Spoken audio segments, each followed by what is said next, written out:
Welcome to Sober Sunrise, a podcast bringing you AA speaker meetings with stories of experience, strength, and hope from around the world. We bring you several new speakers weekly, so be sure to subscribe. We hope to always remain an ad-free podcast, so if you'd like to help us remain self-supporting, please visit our website at sober-sunrise.com. Whether you join us in the morning or at night, there's nothing better than a sober sunrise. We hope that you enjoy today's speaker. And get some idea of what you would like to have come out of this weekend. So I live with a constant frustration. Since I awoke spiritually 35 years ago, I've been living with a sense that where I am, God is, every day. And that means that I have 35 years worth of stories to tell you of the extraordinary that occurs in the human condition when you're spiritually awake. And we've got 6-8 hours of actual time on the ground here. So I'd like to make it effective. And my plan is always we'll just start walking through here and I'll share my experience with this with you. But please feel free to chip in. This group is too large to do what I normally do. If we go around and introduce each other, if that's all we do, and it never happens that way, somebody has to say something. We're going to be here all night just making introductions. But I would like to go around, if you would, and get this basic information from each of you, please, for all of us. Your name, whether you're alcoholic, Al-Anon, friend, lost in the woods, or whatever it may be. If you have a sobriety date, you might mention it. Part of that, I've already told you. The other part is that I'm conditioned to that. Where I come from, if you don't mention your sobriety date, you may not have one. We just kind of like to know what's going on. And then if you have something specific you would like to see occur this weekend, why did you come here instead of being where other people are on Friday and Saturday night? Then I can get an idea of where we're going to go. And can we do that and get it done in maybe an hour? I'm taking book. I'll give 6 to 5 odds on that. But if we start here, would you start that?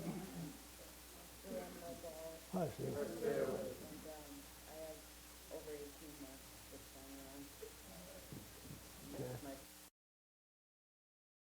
We got to know that. Okay, good. Then I'm in the right place. Welcome, David. You know, I have problems sometimes at home when somebody won't drive 20 minutes to a meeting. David just came up from Texas. You've been, 28 hours on the road? Yeah. Got stuck in Cleveland, for God's sake. So he obviously is here to teach me something. Welcome, David. Get something to eat, take a nap, you know.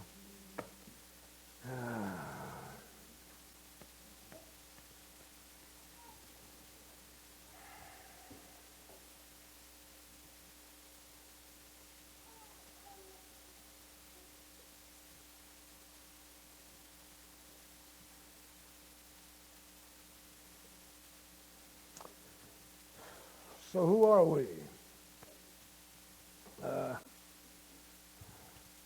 Well, we are more than 100 men and women who have recovered from a seemingly hopeless state of mind and body. That's who we are. Why are we here? To show other alcoholics precisely how we recovered. That's our purpose. That's the purpose of this book, and that's my purpose in life. So from the very beginning of the forward of the first edition, I have really good information to go with, if I'll listen to it. When I got here, if you'd have offered me a way to learn to cope with life, I would have left you. My coper broke a long time ago. Man, coping with life killed me. It's just too tough. Anything less than a full new life would not have attracted me at all. Christmas night of 1967, as a result of the most thorough self-investigation I have ever subjected myself to, I discovered I had become completely useless and took a 2-month supply of amphetamines and shot them up my arm and drank everything in the house and laid down and died. Because I couldn't stand being me one more second. When I woke up the next morning, I didn't feel good.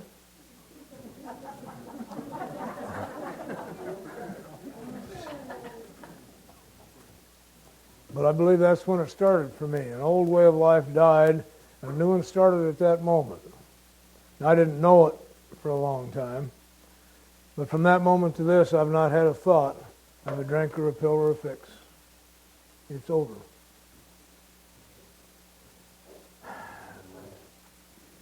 But now I'm stuck in a very interesting place. I'm now a failure at living and a failure at dying. I'm in a body that won't quit, and it's got a mind that won't work. And I'm still breathing in and out. I didn't feel very good.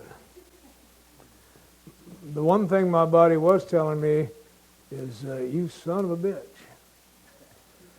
Do that again, I'll hurt you.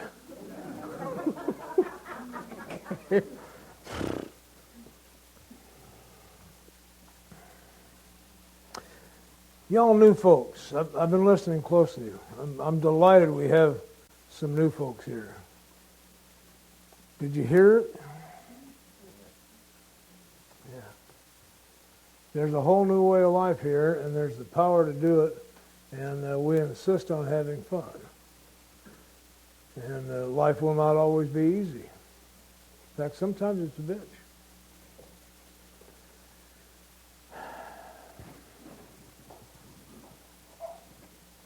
I'm really glad you're here. I need you. I just have a full plate. These guys are finding the tools I have. Yeah. I'm just glad you're here. Glad that bad, yeah? He won't hurt anybody. If somebody back there will go beep, beep, beep, beep, he'll go back there and out the door. No, they eat bugs. Yeah.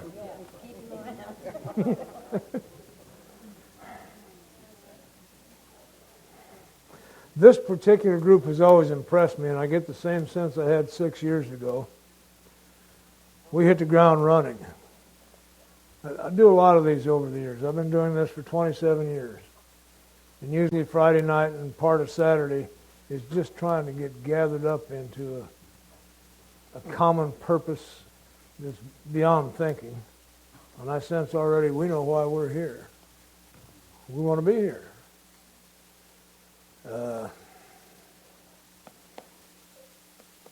So I've got to set aside about 4 hours of stuff that I usually have in my head. Let me tell you something else. Let me plug you into the whole business here. This weekend, I know of at least 6 of these kind of things that are going on. You are spiritual kin to hundreds and hundreds of other people. It's going on in Seattle. It's going on in, where the hell did Janice go this weekend? Somewhere in the Midwest. It's going on in New York. It's going on all over the place. By this thing, I mean people are gathered together for real, genuine recovery. Now, one thing I will not offer you, I think it's the worst thing that we can offer any alcoholic, is sobriety. If that's all there is to offer, why would I stay here? The main reason I drink is because I can't stand being sober. Meaningful sobriety, however, is a different deal. And the thing has to start with sobriety. That's where it begins. But that is a really painful time. Have you noticed that? Ah, Jesus. Being in recovery is awful. If you're in recovery from any illness, that's a tough time. You're up moving around and you look pretty good, but everything inside hurts. And there's new stuff. A year ago, October, I went through some serious surgery. It wasn't supposed to be serious, but it turned out that way. And the recovery period for that, there's things I had to do very carefully for a while that I was used to just doing. And so you become self-aware when you're in recovery. Necessarily so. And self-awareness is the major cause of psychic pain. Okay? It causes more pain than anything I know of. And it does for me anyway. Because when I'm fully self-aware, I'm also aware that I ain't getting enough of whatever it is I'm supposed to be getting. He's got more than I do. Where's mine? That can't be mine. It's not big enough. It's the wrong color, wrong shape.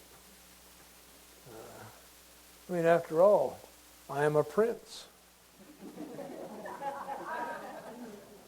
Were you a prince? Yeah, I can tell.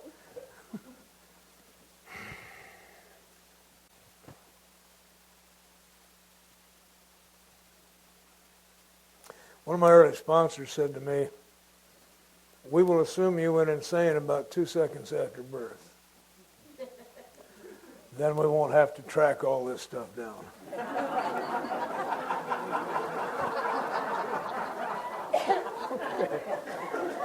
Good advice. He said, "We don't even think the truth's going to work for you. You take the truth into your head, and your ego catches it and says something like, 'Aha, I can use that later. I can catch an edge with that somewhere down the way.'" Because my life from very early on was about catching an edge. I always needed an edge. Yeah. So I said, "We suggest that you forget everything you think you know about anything, particularly about spiritual matters, because if any of it would have been of any use, you wouldn't be here." I was in my 3rd penitentiary. I only say that because that's where I was. I was never a big-time gangster. They don't ever go to the penitentiary. They get good lawyers. This is my 3rd, and it was getting to be a bad habit. Never did get to like it. But I battled that. I love people who will battle with me. I said, "Come on, surely I know some truth." He said, "It's really doubtful, but it is possible. But I'll tell you this. If it was true before we started, it'll be true when we're through. And all of the rest of it's garbage anyway, so set it aside. Lay it down." And by some form of grace, I was able to do that. And to this day, I am acutely aware that if I'm willing to argue with you about something, it's my opinion. Because I never have to defend the truth. The truth just is. Doesn't need defended, it just is. And simple little stuff. I told you that I've been doing this for 30-some years. That doesn't mean that's because I know anything in particular that you don't. In fact, I know that I don't know anything you don't already know. You just don't know that. Write that down. That was good. One of the fun things of doing this is you hear stuff you've never heard before.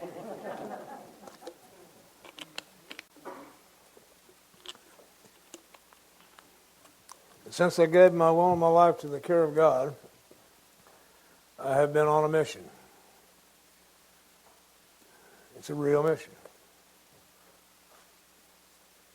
My life work is to find people who are dying and going insane and can't find any way to stop that process, and in some way touch them in such a way that they gain enough hope that they're willing to submit to certain simple things, and as a result of that surrender, they don't die, and they don't go insane, and their children don't go insane, and their wives don't go insane. I like that. See, I've never been able to just go to work 8 to 5. Good Lord. I'm not the only one, am I? Can you imagine that? Get up, go someplace you don't like, spend all the day with people that you don't care much for either, doing things that really you don't care much about anyway, and come home tired and cranky and go to bed. I did try once. My mother came out of the Depression, and it was her genuine belief that a secure life would be General Motors. 8 to 5, number of years, work your way up, get a pension, and retire. And she really believed that. And I tried to honor her once. In the middle of my alcoholism, which ran about 14 active years, there were periods when I tried to break the cycle. I didn't know I was alcoholic, but I tried to break out of my behavior. I thought the behavior was what's wrong. By the way, we're going to talk a lot about drama. Drama does not define alcoholism. Alcohol defines alcoholism. Drama comes as a result sometimes of alcoholism, but it doesn't define it. So anyhow, the kids and I, we had gone through a bad time. I had two little boys whose mother had abandoned ship a couple years before, and we'd been on the road now for, well, the last 4.5 years we were on the road. At this time, we'd been on the road about 2 years, because I quit trying to be super straight and just got into the subculture and ran. I was restless, irritable, discontent. We'll get into some. I love these weekends because I get to get in the details later. We had had the privilege of sharing the Easter ceremony with the Peyote people in the Washoe in Nevada, and I had a genuine vision. To this day, I'll tell you it was genuine. I saw a great bird flying high and understood clearly that's me in my life, flying high, going nowhere. Kept me sober 4 months. So you new people, if you're thinking maybe visions might help, they're good for about 4 months of sobriety, from my experience. Well, that's the way that was. But it did wake me up, and we ended up in San Jose, California, and I'm really trying. See, my heart's desire forevermore has been, I want to be a good father and a good son and a good husband and a good member of my community. That's really all I want to be. I am Joe Straight in my heart, and I just can't pull it off.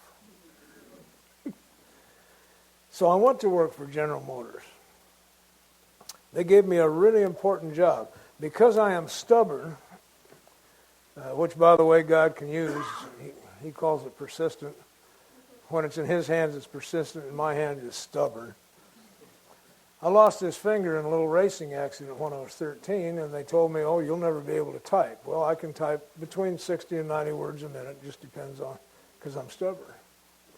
And because I could type, they gave me this really important job at General Motors. As the line came by, the line being a bunch of cars going by, I had a little wooden cubicle with a typewriter in it and some paper. And as the car went by, I took the paper off the windshield, ran into my little office, put a piece of paper in the typewriter, and copied this paper onto this one and then put it back on the windshield. And, boy, there's a mission for you. And by the end of the week, I'm thinking, I wonder how I could do this job if I was a little bit stoned. Let's slow the world down a little and see how it goes. And at that time, I had access to some really nice marijuana. Now, understand, I'm not a drug addict. I've used a lot of drugs. That does not necessarily make you a drug addict. I liked marijuana and seldom ever used it, but this time I did. Now, I was bored on that Friday, but when I got a little bit stoned on Monday to try to do the job, I found a new dimension of bored. I mean, I was fully aware this is the most ridiculous thing I have ever done in my entire life. I wondered how it would be if I smoked a joint and had a drink. And of course, by the end of the second week, I don't work for General Motors anymore. And we're off and running because the nature of my disease is when I start drinking, I lose control and it's over. Okay. God bless my mother. She's still alive. She's 94 now. Fine woman. My sister warned me the other day, be careful, she's got a new cane. And, she has hearing aids now. And I love her attitude. I'm going to practice it myself. If she's tired of listening to you, she just shuts them off. Huh? She hears better than I do. Don't kid me. But she hears only what she wants to hear. In fact, I want to tell you a little about my family. Since we're going to talk a lot about alcoholism, I'm the only alcoholic in my family, as far as we know. My family drinks, but they're disgusting when they do. They leave stuff behind. I'm the bartender because I'm the only one in the family that knows how to make a decent drink. So those few occasions when we have a party, I remember a family gathering. There were 73 people there. Because we're prolific, cut that about a half. That means there were 30 or 40 adults. We have 5 bottles of booze, some vodka and some whiskey and some wine and some other stuff. And after 5 hours at that party, none of them was more than half empty. And a good part of the half that wasn't in the bottles anymore was still sitting on tables in half-empty glasses. It's just disgusting. Now, my Uncle Walt, we thought for a while he was alcoholic. He and my Aunt Ruth really drank well. As I look back on it, though, one thing I do recall is that Uncle Walt drunk was just Uncle Walt drunk. There was no personality change. And he and Aunt Ruthie, they really drank. They belonged to the Moose or something like that, where drinking was part of it. They just fun people. And then one day, I guess Walter must have been in his 40 or 50. Anyway, his doctor said, Walter, if you don't stop drinking, you're going to die, and he quit. He didn't have what it took to be an alcoholic. You got to be tough to be an alcoholic. This isn't a game for sissies.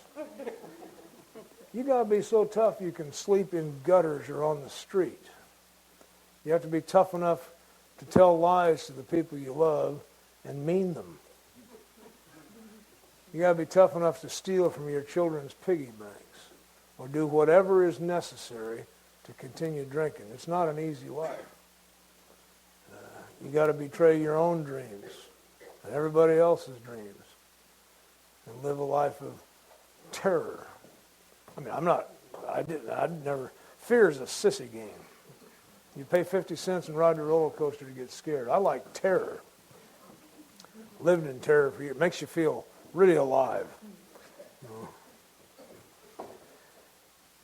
So Uncle Walt quit, and my family lives a long time. I'm stuck here for a while.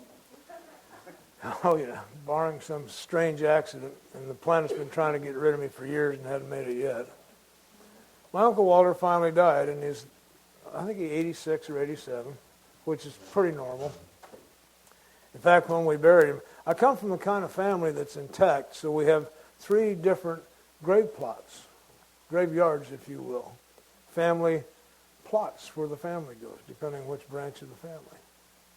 And I was looking at the gravestones when we put Uncle Walt away.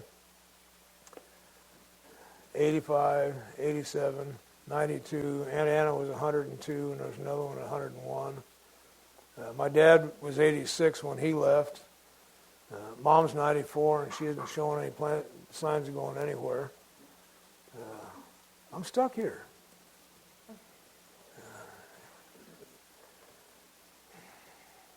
During his last year, Uncle Walt liked his whiskey.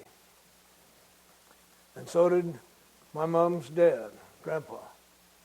And during their last year, both of them asked only one thing.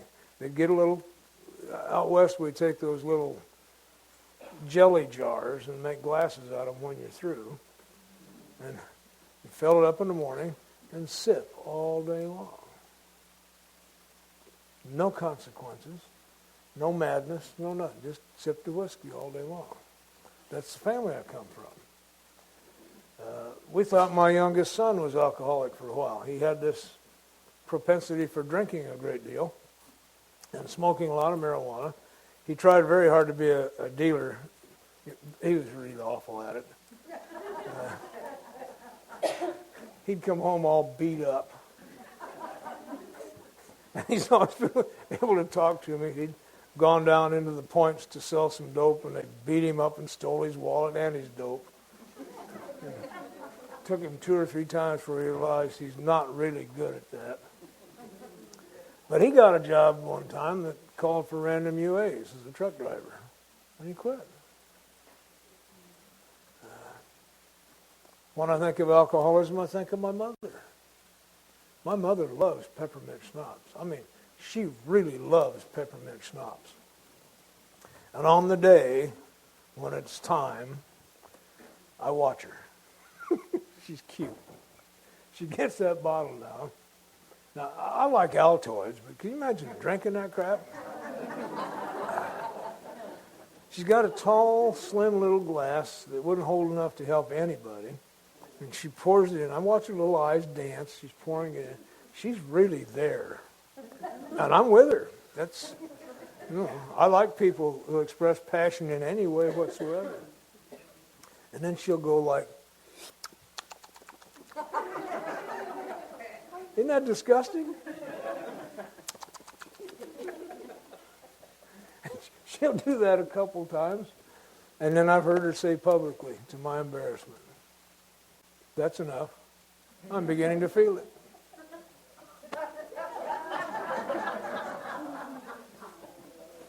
My mother is not alcoholic. There's a sound that goes along with my drinking also.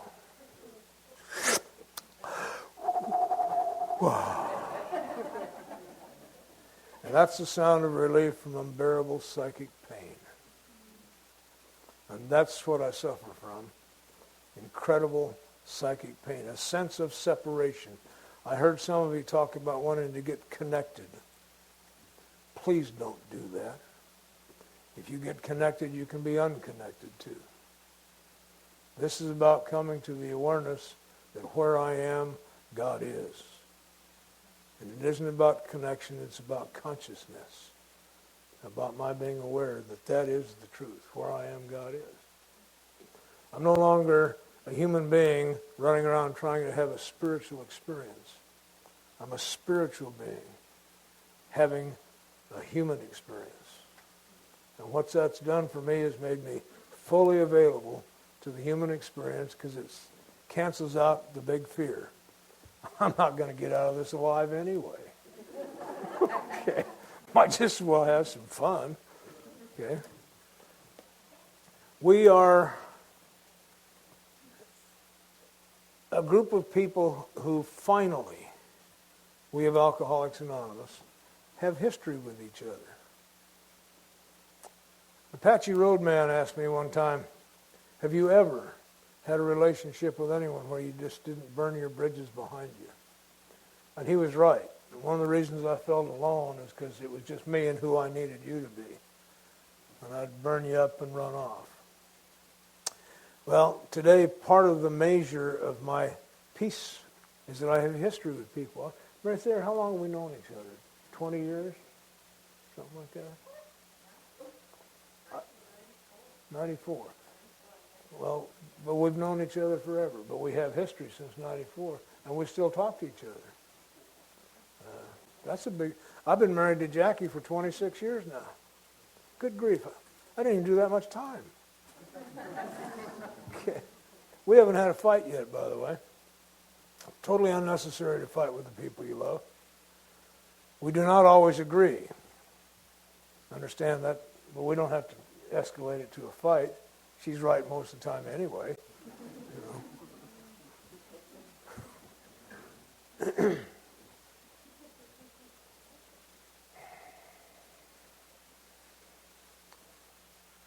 Dave, how long have we known each other? 6 years? That's a long time, you know, to actually know and be friendly with people. That was important to me. I'm a family man. In my heart, I'm a family man. I think most of us are. That's the human condition. And AA is like a big family. But as in any family, there's immediate family and there's kissing cousins. And I like my kissing cousins for 15, 20 minutes at a time. But I need to spend most of my time with my immediate family.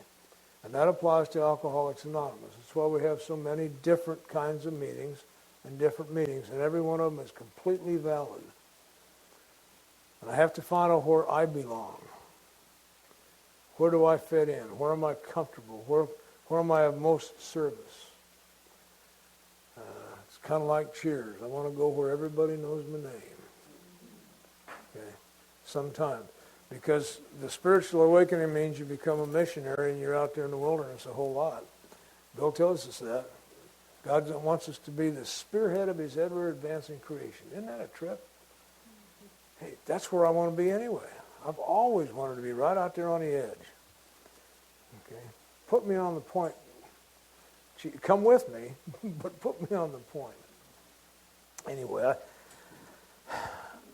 I like to make a few inflammatory statements early on so we have something to talk about through the weekend. I have recovered from alcoholism. I have one of we now of Alcoholics Anonymous. I no longer suffer from any of the symptoms of alcoholism. And there's only a couple of them. We live in an Alcoholics Anonymous world where we blame everything on alcoholism. Well, the symptoms are simple. I have a body that doesn't process alcohol like my mother. When she starts to feel it, she quits. I'm drinking for the sensation. And I never know for sure what it's going to be. But mainly I'm drinking because I don't have any choice after the first drink. Dr. Silkworth makes it very clear.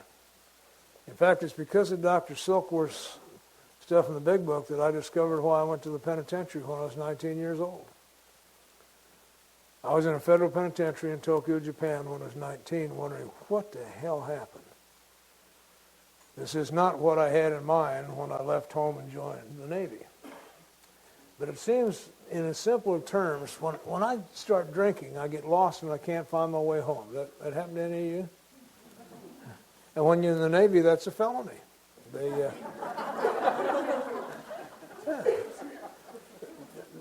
I get a 24-hour liberty, and I'd be back in 28 hours or 30.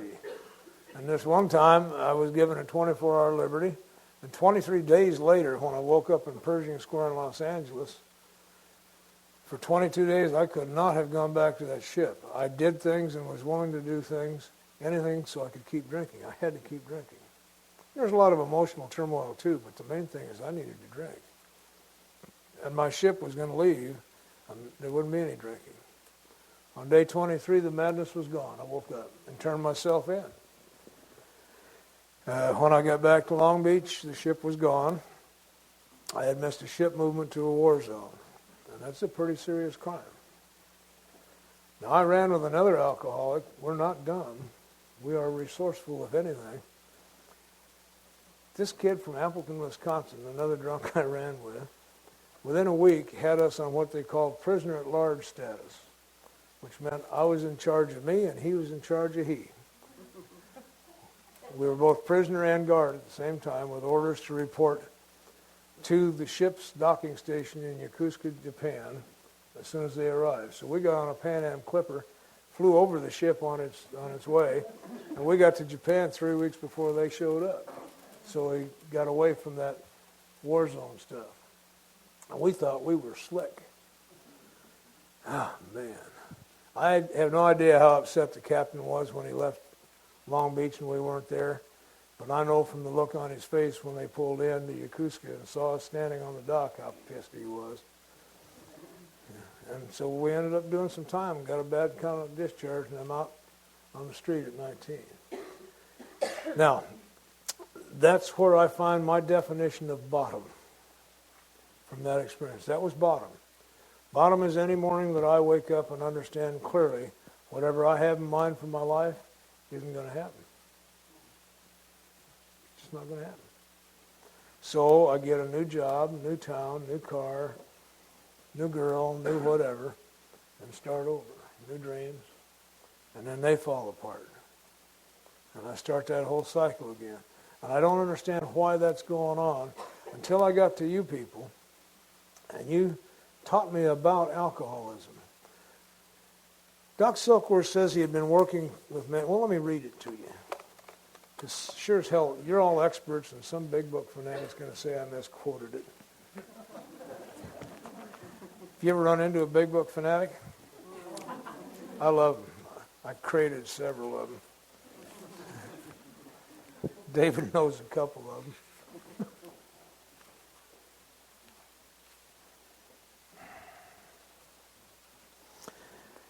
I have had many men who had, for example, worked a period of months on some problem or business deal that will be settled favorably to them on a certain date. They took a drink a day or so prior to the date, and then the phenomenon of craving became paramount to all their other interests. So the important appointment was not met. These men were not drinking to escape, they were drinking to overcome a craving beyond their mental control. And I got my first duck feather when we got to this. I come from a sponsorship line where they sat down, read this book to us, and then shared their experience with it and of it, and gave us assignments out of here.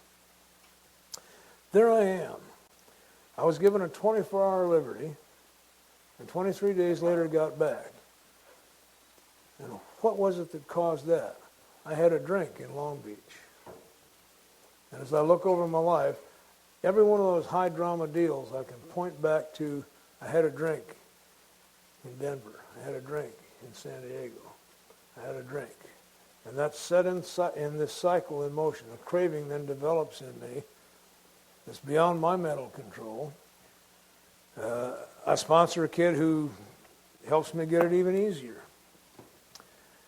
We were talking about this, and he said, well, that isn't me. I'd go in to have a couple beers, and I just changed my mind. Okay, so we go back over it again. He said, no, I just went to have a couple beers, and I changed my mind. And then I let him wait until he heard what he was saying. I had a couple beers, and my mind changed. I have a change. My body develops a craving, and my mind changes. And now I'm an active alcoholic. And what do active alcoholics do? They drink. There's no choice in the matter. It's just that simple. So y'all helped me discover that I am one of those kind. And it took a little bit of time. And I didn't come to Alcoholics Anonymous. I would never have come to Alcoholics Anonymous because nobody knew I was alcoholic. I was certified by one government agency as a sociopath type 2.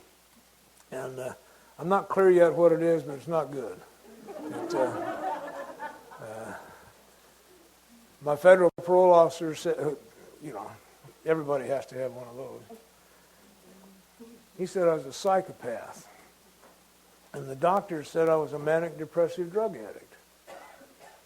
I was hiding my alcoholism behind some real high drama. You got 4 things to get past to get to my drinking. Okay? Because as my mind cleared, one of the things that went on is that no matter what state I was in, super freak, super citizen, whatever I was doing, drinking was part of it. Very brief periods where there was no drinking. I hated being drunk.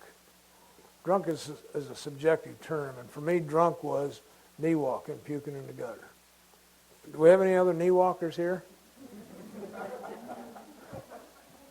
If you're going to drink, you might as well. That's where you're on your hands and knees crawling down the street. And it's a good place to be because when you finally fall, you only have to fall about that far. You know.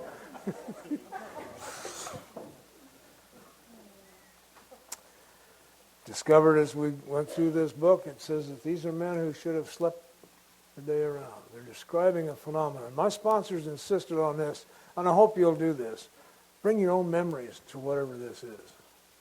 This is a report of people and their memories. I need to bring my own to it. So how did that fit me? Well, I find it amusing today. It wasn't amusing then. There was a period in my life where I was also wore a badge. I don't like to talk about it much. It's kind of a sordid time in my life. I actually had to make one arrest, and it was just scary. I found in the middle of the night, there was a window broken out in the service station. I went over, and me and my gun went up, and he and his no gun came up, and I'm looking right. He's looking into my pistol and just scared the hell out of me. I didn't like that. But during this period of time, I lived in a chicken coop. What's funny about that? I mean, once you clean the chicken shit out, it's just a room. We moved it off the pile, moved it down 100 yards and cleaned it up. It was not a bad place, just a little room with a slant roof, and I had curtains on the walls. Did you live in one too? And I'm spending about 80 hours a week in a patrol car, and I had discovered along the way one of the best ways to drink longer when you don't get enough sleep is to take a little amphetamines. So make drinking easier, keep you up. In fact, you can drink faster, you can do everything faster. You can even clean the house 3 or 4 times in an hour. Anyhow, on my day off, I decided to see what it was like to be a burglar. Well, I'd started drinking. My mind changed. And I knew which house was empty. I'd been watching it all week. So I went in and I spent 2 hours in that house and left and forgot to take anything. And concluded this is not going to be my career either. I honestly believe, as I look back over that prayerfully, I wasn't looking for stuff in that house. I lived in a chicken coop, and they lived in a house. And I think I was looking for whatever kind of magic might be there that would tell me how I could have a house too. Because in my heart of hearts, I didn't want to be living in a chicken coop. I want to live in a house like other people. But this business of they should have slept the night around got clear to me as the memories come back. I remember a terrible, terrible night in my drinking. I was not much of a bar drinker. For whatever the reason, my personality was such that when a bar fight starts, it starts on me. And I don't do anything. I'm just sitting there minding my own business, and some guy says, "Hey, looks like a good one. Let's hit him." So I didn't like the bars much, and besides, they charge too much. I want a drink. I don't want soda pop in it, and I don't want to pay $1.50 when for $3 I can get a whole quart. I drank the good stuff, and the good stuff is whatever goes. Oh. Anyway, we did use the Lighthouse Bar in Denver as kind of a message center. The group I ran with. If there's going to be a party at your house, and then you leave a message with him, and he gets it to the lighthouse, and then you know how it is. And we're sitting at the lighthouse around 2, and I'd been looking for it all night. You ever spend a lot of time looking for it? Just seemed to me that while I was in Denver, it was in San Francisco. And I'd get to San Francisco, and it had moved on to Salt Lake. And this night I've been looking for it, and came 2 o'clock, and in Colorado, the bar's shut down. And I can remember the horror of that night, knowing I'm not going to find it. So I went home. Now, I always had 3 stashes. There was one at home, because I got to have that. And this is subjective. I don't think this. I know this. I got to have this bottle there. And then there's the one I carry in my car, just in case. And then there's the one that I share with you so you understand what a fine fellow I am. Okay? And I got to go home, and now I'm so drunk, I'm also aware of another thing. I'm at that stage of being drunk where I knew, and this is about 2:30 or so, if I lay down on this bed, the bed's going to spin, and it's going to throw me out on the floor, and I'm going to puke on my own floor. And I'd rather not do that. I also know from experience that if I drink some more, then I will pass out.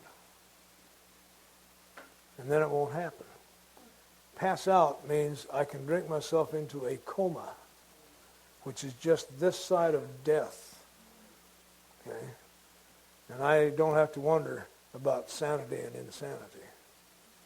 Okay, I just want to sleep, so I'll risk that. What's a coma between friends?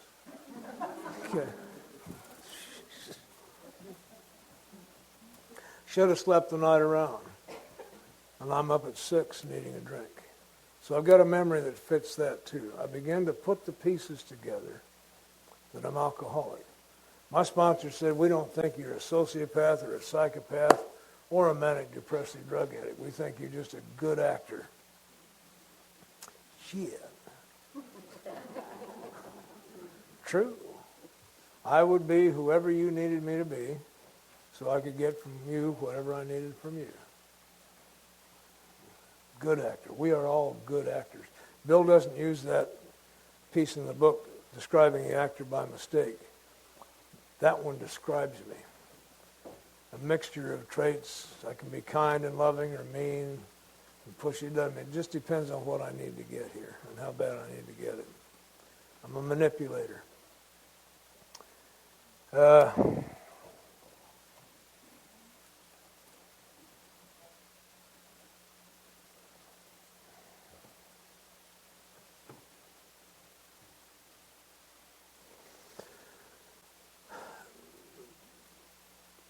When we were in our mid-teens, 15 or 16, somewhere in there, was that first real drunk.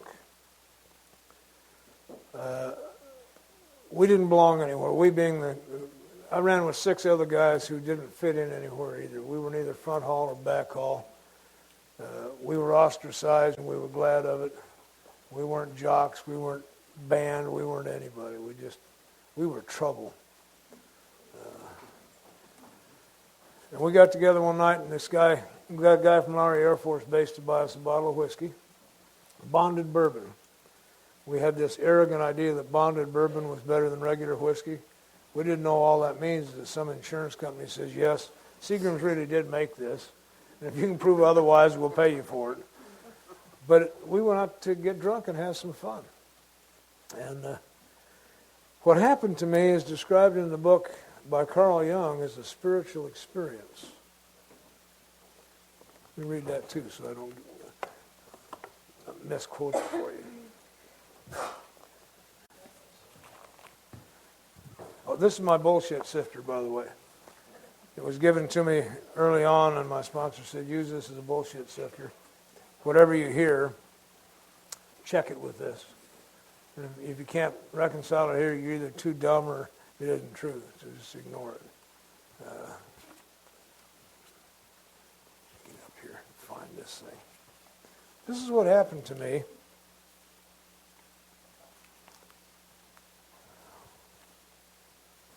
What Carl Jung calls a vital spiritual experience. It's on page 27 of the book. To me, these occurrences are phenomena, he says. They appear to be in the nature of huge emotional displacements and rearrangements. Ideas and emotions and attitudes which were once the guiding forces in the lives of these men are suddenly cast to one side. And a completely new set of conceptions and motives begins to dominate them. That's precisely what happened to me. I didn't feel better. I was transformed. I went into the evening stupid, short, ugly, inarticulate, frightened, angry, very angry. The only honest response to feeling set apart is anger. And all these things are running with me. Cowardly. I thought I was a coward because I didn't like pain. I've discovered since I got sane that pain is one of the best things to avoid that you can avoid. Stay away from it as much as possible. There's enough going around. You don't need to go looking for any. It'll just show up. Went in with all that going on. I had a psychiatrist once try to help me get in touch with my feelings, and I couldn't get it across to him. That's not the problem, Doc. I am so in touch with my feelings, I can't stand it. I can't sort them out. All this is going on at once. Baffled. Had a couple of drinks of bonded bourbon, and I'm a different human being. I now have plans. I'm no longer a reactor in the game of life. I have some plans. And these were good plans for a kid at that age. There was a guy who hadn't been treating me very well, a class bully. And as soon as we got back into Bonsiv's drive-in restaurant, in front of the whole school or whoever was there, I'm going to whip him. And I could have done it, not even breathed hard. absolutely certain. And there was a little girl in our class who hadn't treated me at all. And she and I were going to have a visit as soon as I finished whipping him in front of everybody. And I could have done that too. And that's not a bad thing for a kid that age. If that's all whiskey did, I'd buy you all a drink. I did not know, but I began to experience that I lose control once I have a drink of alcohol. And by the time I got back to the drive-in, what they saw, instead of me whipping the bully and talking to the cheerleader, was my partners carrying me by the elbows while I puked in the driveway. I nearly died of acute alcohol poisoning that first night because I drank too much. I don't have a shut-off switch. That's what defines alcoholism. If, this book says, if when drinking you find you have little control over the amount you drink, or if when you want to stop you find you cannot stop entirely, you're probably alcoholic. It's a very simple definition. It's all about alcohol. Loss of control. If that's ever happened to you, now, and I work with a lot of people who say, well, that happened every now and then, but not every time. You know, we got great denial systems. According to what I read here, according to the experience of the alcoholics who recovered, if that has ever happened to you, you're probably alcoholic, because it never happens to the average temperate drinker. Never, it says. So if it happened once, don't give up your seat. Okay? Be very, very careful. If you're not convinced, go try a little controlled drinking and see if you can do it. It won't take long for you to get an idea that I went to have two, I just changed my mind. Okay.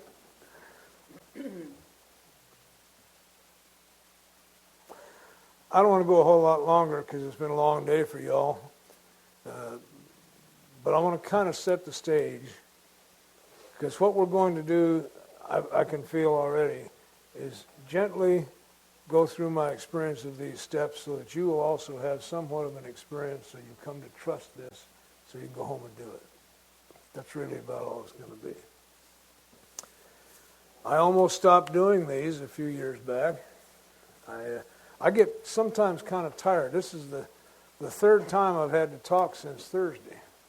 And that doesn't count the people that I work with at home. I have people come over at 6 in the morning, by the way. If I sponsor you, you have to show up at 6 at my house. You got to surrender to something. And I know you can't surrender to God yet, so... And I want you... Okay? If you want what I have, that's when I do it.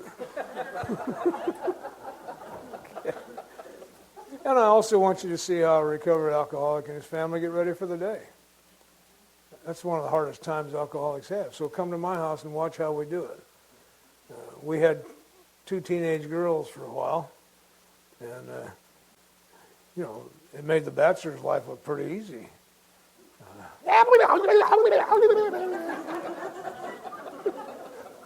Frantic. I almost quit this.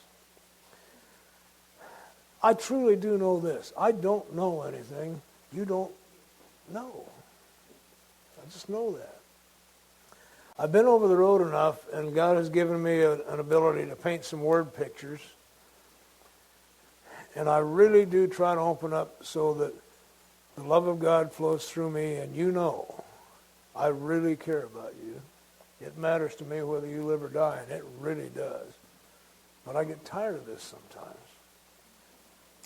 And I was in New York about 10 years ago with a group of my youngsters, if you will, my spiritual family. And I'd said to Ruthie, honey, I think I'm going to quit. She said, oh, don't do that, please. She says, here's what happens. When you come, we all get together. And you tell us stories. It's like having our grandpa or our uncle come around and tell us stories. And I got that sense of purpose in my life again. If my being here will get you all together, and I heard a lot of you say that, that's why you're here, that's cool. If that'll get you together, that's fine. As long as you understand that all you're going to get out of me are stories. And most of them you've already heard before. But you know what? I'm going to give you my favorite story, and then we'll go to bed, and then we'll start again tomorrow. This is my favorite story because this is the one my granddad told us. Never got tired of it. Still am not tired of it. It was in the heart mountains of Germany, where a band of robbers had gathered together for the purpose of robbing a train. Their leader arose and said, "Pierre, tell us a story." So Pierre began. It was in the heart mountains in Germany, where a band of robbers had gathered together for the purpose of robbing a train. Their leader arose and said, "Pierre, tell us a story." So Pierre began. It was in the heart mountains in Germany, where a band of robbers had gathered together for the purpose of robbing. Yeah, you got it. Never got tired of that. Because what the story says is, you matter. I don't know what else to say, so I'll just say this. I love you. It was in the heart mountains of Germany. Okay? And that's kind of what we'll do here. We are a storytelling society. Our message is carried not by lectures or intellectual or any of that. It's carried through the heart, through the stories that we tell. To be effective 12-steppers, we must tell our story in such a way that the guy who really believes nobody understands me says, "That sounds like me. I thought I was the only one that thought like that." So we get to expose not our best side, we get to expose our goofiness. That's what works. So, understand, I'm goofy. And if you expect much more out of me than that, you're goofy too. Okay. What time do we regather in the morning? Who's running this show? Breakfast 6:30. That's obscene. 6 o'clock, family. Well, breakfast is 6:30. What time you all want to get back together 8. to pursue this? 8 o'clock? All right, here's the deal I'll make with you. I'll be in this chair at 8 o'clock ready to start, and we'll start as soon as you all are quiet. Now, I do need to find out one thing. We formed a group. Do you want to start when everybody gets here, or do you want to start on time? On time.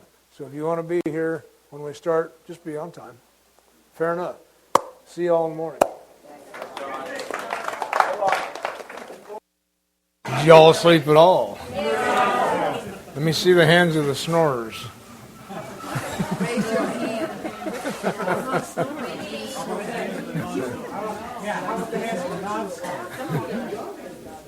Did y'all get enough to eat?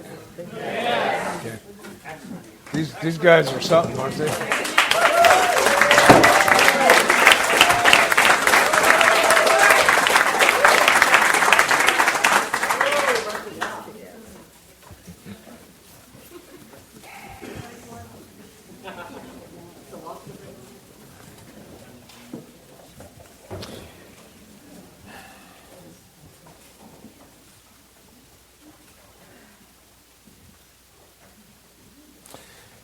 If my experience has taught me anything at all, is that the experience of life is different for everybody.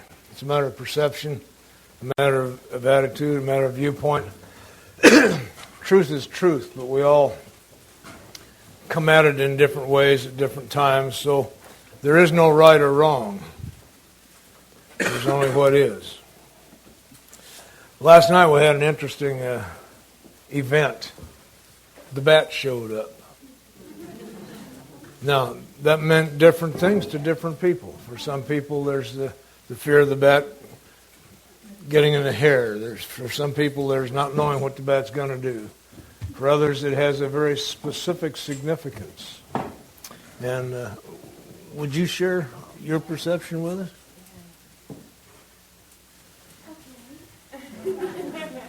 Give her a microphone. Over here? Okay. Would you mind using that? Don't mean to embarrass her, but identify with her experience. Well, because I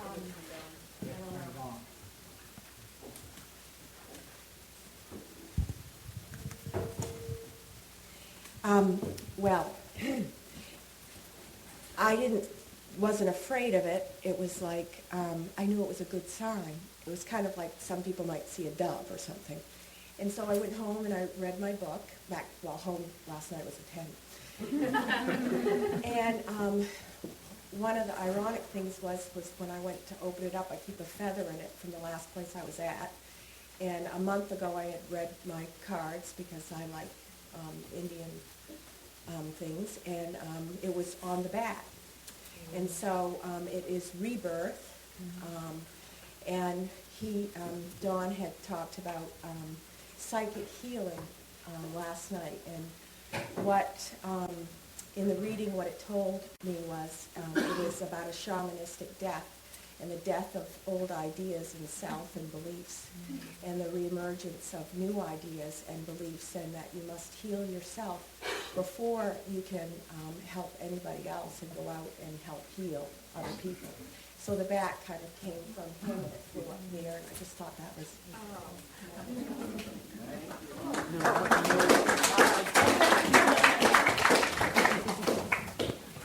It's a nice omen, eh? I just got back from Calgary. I'm still talking like a Canadian.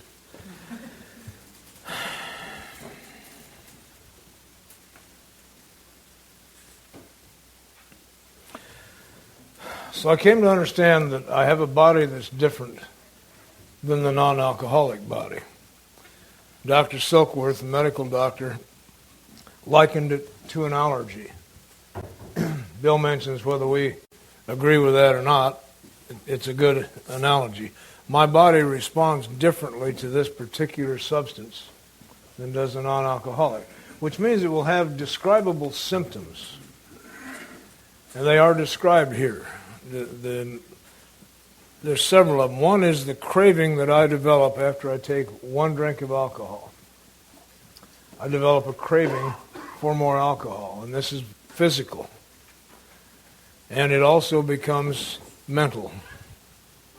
My mind changes. Goes on to share with us that that would be academic if we never took a drink. That would never happen. So when I say I've recovered from that symptom, because I don't drink alcohol, I don't exhibit that symptom. I don't get a craving for alcohol that comes after the first drink because I don't take the first drink. Doesn't mean that I'm cured of that. In fact, the longer I'm around, the more certain I am that that's gotten worse, not better. In the alcoholic, that seems to continue on. And the reason for saying that is I'm watching people with 25, 30, 35 years of sobriety drink again. Now, young relapsers keep coming back. People who start drinking after a long period of time don't get back. They're dead within weeks. Then there's another group of AA members that I'm watching, sadly, with long-term sobriety, who truly drinking is no longer an option. That's gone. But they're blowing their brains out because the pain has become too much. And I'm concerned about that. And I watch and I talk and I listen. And it seems to me the main reason that occurs is that they stop doing the things that are necessary to remain in fit spiritual condition, which means remain in tune with other people. There's a lot of that. Some of them stop going to meetings. Some don't. Some go to meetings until they shoot themselves. And I understand that. I've been to some meetings where I left wondering...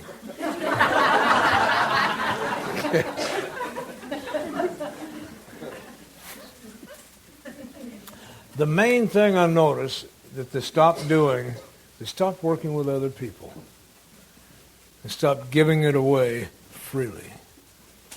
And that's consistent with my bullshit sifter. From the very beginning, the second sentence in the beginning of this book is that we show others precisely how we recover. Working with others is what this is about. And from the very beginning, we're taught in this book how to do that. I still get live 12-step calls. I presume you do too. Fresh meat is always available. And I like to take some fairly new people because quite often a new person will not identify with me. I'm 35 years sober. That's not even possible. I must either be lying or I wasn't really an alcoholic or whatever.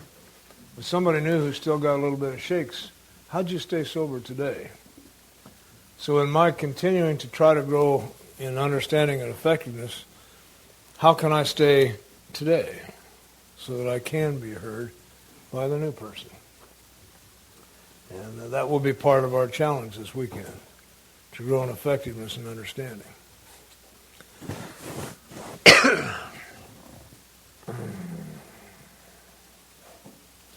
But the main problem of the alcoholic centers in the mind.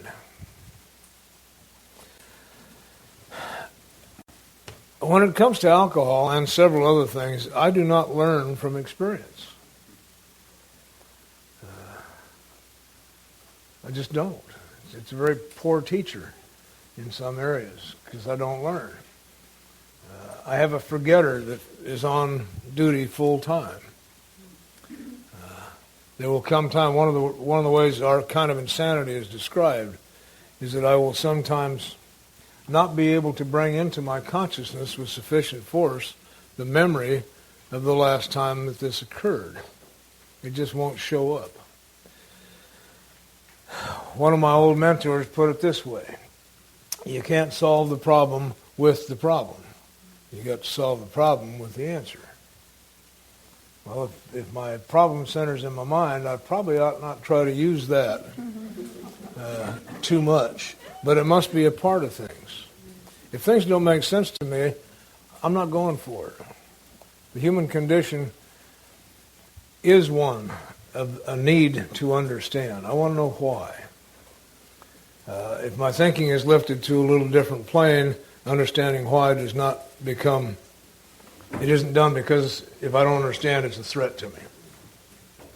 Most of the time when I'm growing up, I'm trying to learn things so I can protect myself against what I think is a hostile world. And that's what my character defects are mainly. My defense is against what I think is a hostile world. This isn't a hostile world.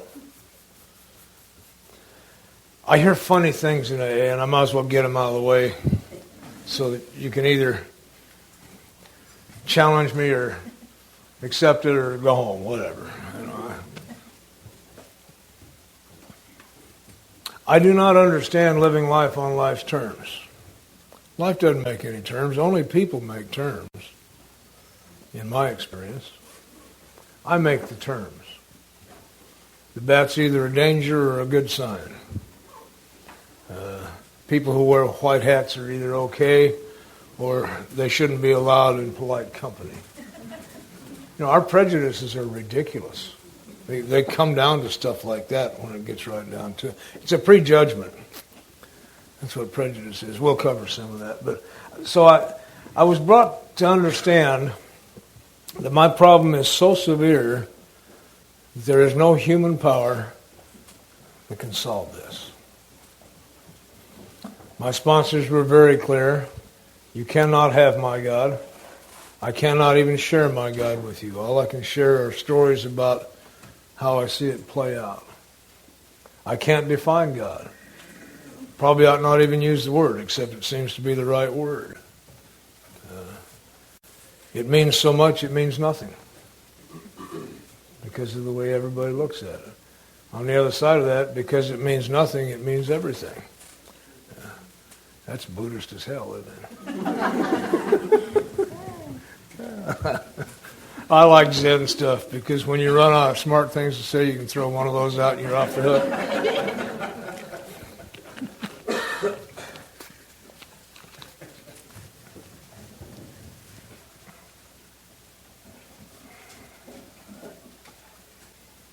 I drank alcoholically from the time I started drinking, which simply means I was out of control from the beginning. I have never had any control over the amount I drank, and I quite honestly never tried to stop drinking.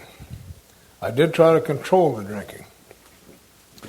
When I came out of the Navy when I was 19, Within 3 months, I had also drunk myself out of a good job. I was a mainframeman for what was then Mountain Bell, the telephone company. And I really loved the work. I have one of those meticulous little minds that hears these thousands of connections up here, and I get to make them. And this was fun. It was particularly fun to make a connection which was illegal and where you can listen in on what's going on, the party line. You know, nothing serious going on. I just have one of those inquisitive natures.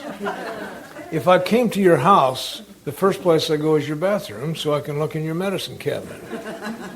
And it isn't that I want your stuff. I want to know what you're taking. It tells me a whole lot about who you are. I'm just curious.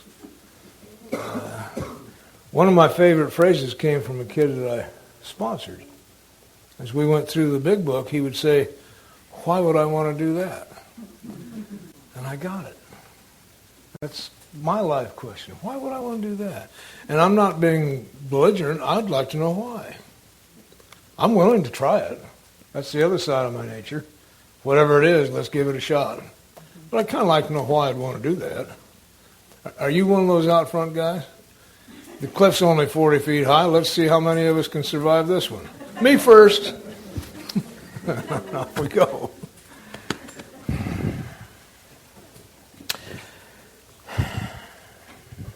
The human condition is one of duality. I don't want to get all philosophic, but it is about duality. It is about the human condition. Little human animals compete naturally. They're in training. There's upsides and there's downsides. There's rights and there's wrongs. There's this whole duality. The spiritual life is one of unity. So those have to be coupled here. If we're going to learn to live this way, it becomes a very interesting thing. Because I am in the human condition, but I'm a spiritual being. How do I learn to live with that? And one of the things this book shows me is how to learn to live with that. What I'm leading up to is this. This book talks about the destruction of self-centeredness being absolutely required. My main problem is self-centeredness. That's the root of my trouble. It does not say the death of self. It says death to self. In essence, I've taken the keys to the car away from the 5-year-old. Didn't get to drive anymore. But you always want a 5-year-old on the trip with you. I mean, have you ever... I've ridden with some adults. What a pain in the neck. They just want to get there, wherever the hell there is. I come from the West, where we have miles and miles of nothing but miles and miles. And we would take trips across this great expanse. My dad would pull us out of school and take us to Carlsbad or out onto the desert. And I can remember we'd drive along. One time in particular, this one was fresh in my memory still. We were headed for Los Angeles because he had business to do in Los Angeles. And I couldn't have been maybe 10 or 11, somewhere in there. And as we're driving across the desert, suddenly there's this big hand-painted sign. 10 miles. See the two-headed calf. Oh, yeah. A two-headed calf. Yeah. And a mile down is another sign. 9 miles to go. Crippled monkey. Oh. He doesn't even slow down. Now this trip's getting interesting. At 8 miles, baby rattlers. Whoa. See the eagle at 5 miles. Are we there yet, Dad? Slow down, Dad. And then you come to this god-awful sign. Huge, big red arrow with yellow borders. Desert Museum. Two-headed calf. Half mile down this way. Turn, Dad, turn. You got to talk him into it. He wants to get to L.A. I want to see the two-headed calf. We got down to the end of the road, and sure enough, there it was. Old Desert Scotty, who is a con man, by the way. All good people are con men. Yeah, the most spiritual of all are con men. Did you ever see a picture of His Holiness the Dalai Lama? That's a shit-eating grin. He said, little like Lotse, he says, you want to get serious? Read my book if you want to get serious. You want to have some fun, come talk with me. Anyway, there it is. And sure enough, there is a two-headed calf. Now, it's stuffed.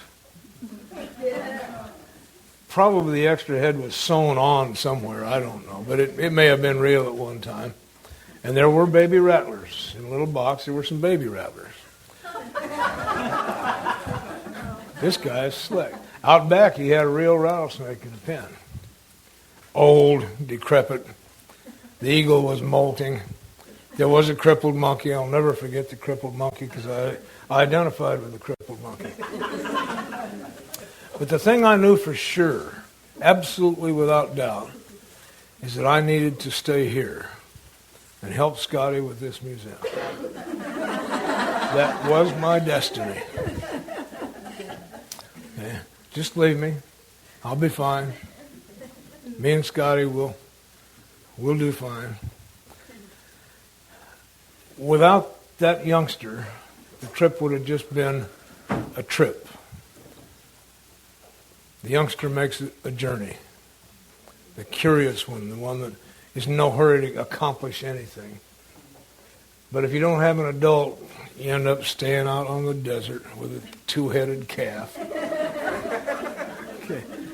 Got to have an adult to say, this was fun, we got to get back on the road now. We do have some things to do.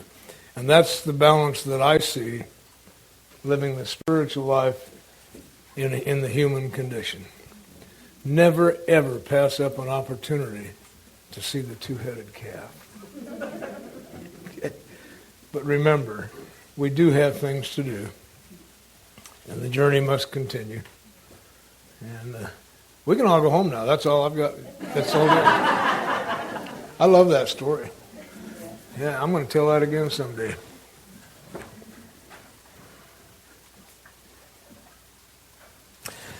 So there's this sensitivity that I brought to alcohol. The other side was the terrible fear and the sense that I can remember laying in bed 13 years old crying with the covers over my head, wondering when my people were going to get back from outer space and pick me up. Because it had become obvious to me by the time I was 13 that I'd been dropped off on the wrong planet. I'd been listening to human beings talk. And I didn't think like they did. And I didn't feel like they did. My responses to life were not... So I tend to laugh at funerals and cry at hockey games. I'm inappropriate. It actually happened. I got in real trouble in Tecate, Mexico one time. We were visiting down there, and a funeral went by. And I don't know how to respond appropriately. I started laughing. Many people do in those circumstances. And boy, did I catch hell for that. Which proved once again, I really am a misfit, inappropriate. I've learned since then that a lot of people lie about what they think and feel because they're in the same boat I am. They don't know what's appropriate. And at a certain time in our lives, we must be appropriate. I love watching adolescents. I don't want to ever raise another one. I just don't have what it takes anymore. But I love watching them. Because I stayed in that state till I was just about 42 before I finally finished it. This is where the drive for, I am so different. I'm the only one on the planet, but I don't want you to know that. I want to look just like you do. So we all wear uniforms. It's not just Catholic schools. All schools wear uniforms. It's just the Catholic schools, the nuns decide what it's going to look like. In regular schools, the 8th graders decide. Okay. What was your uniform in 10th grade? Me? No, I'm looking back. I'm going to pick on him. He's got that look in his eye.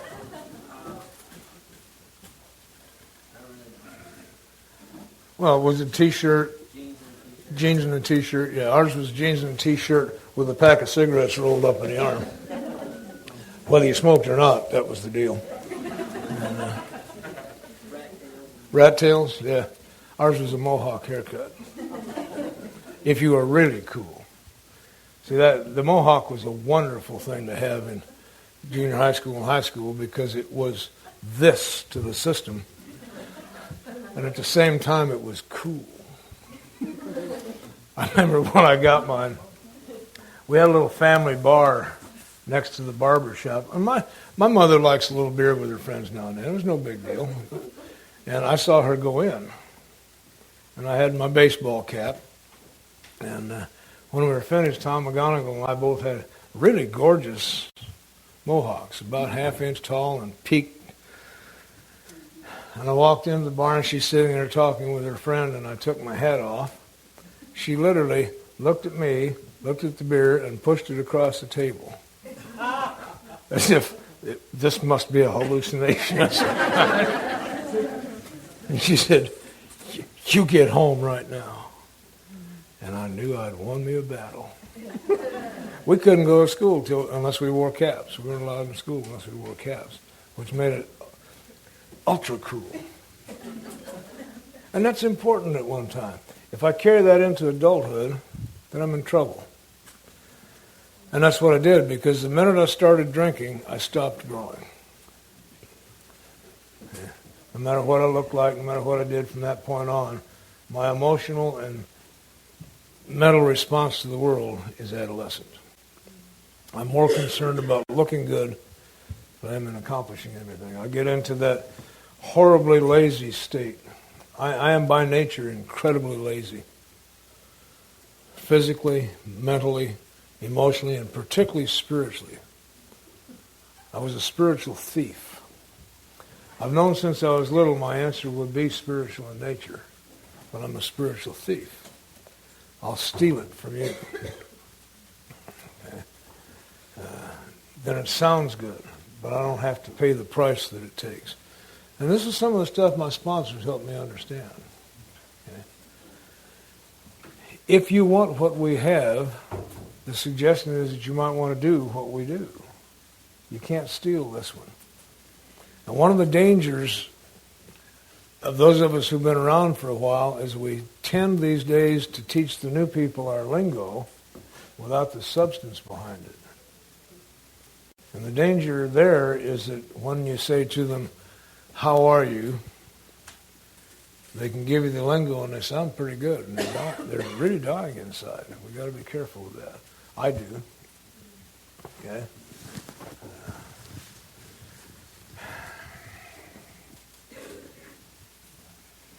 So I bring all this crap to alcohol. Yeah. An alien on a strange planet. Loved girls. Terrified of girls. I'm a pretty fair athlete. But I only weighed around 135 pounds when I went out for football. And the average team weight was 180. And they hurt me the first day of practice. So I quit. I was a Golden Gloves boxer, trained with Tommy Golden in Denver years ago.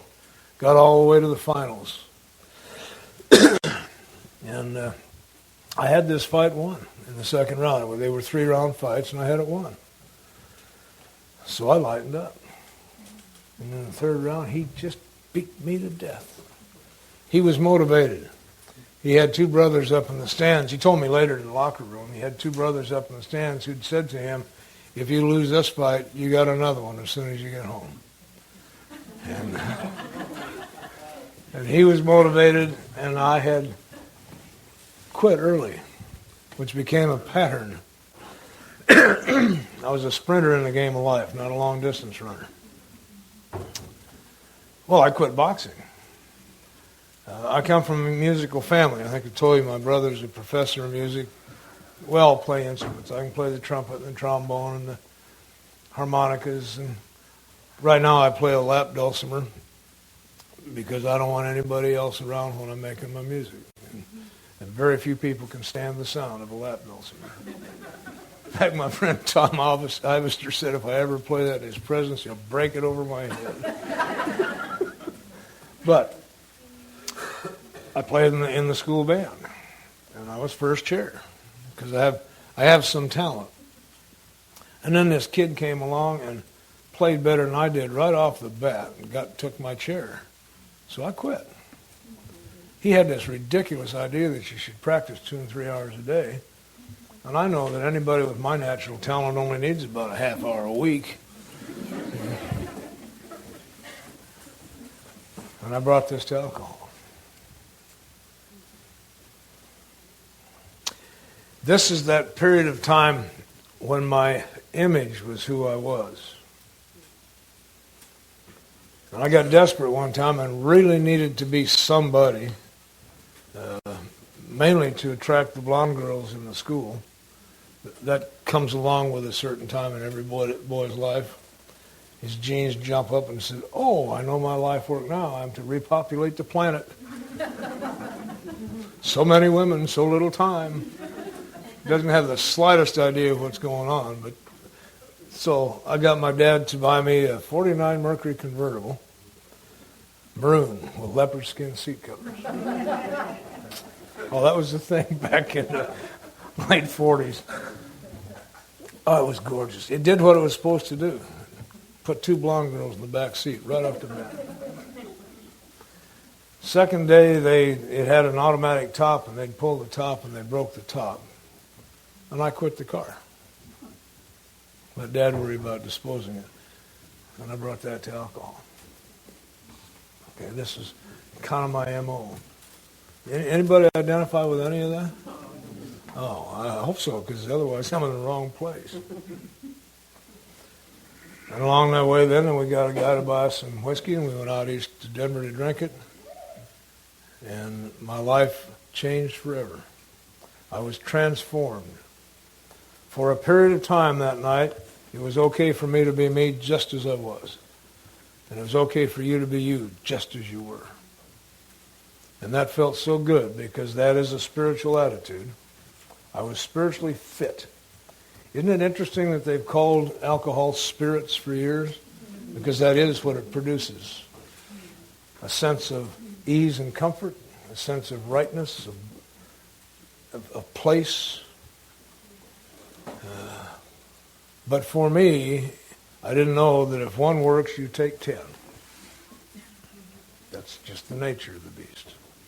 Anything worth doing is worth overdoing. Always. I still have not gotten over that one. I just put it in God's hands and away we go.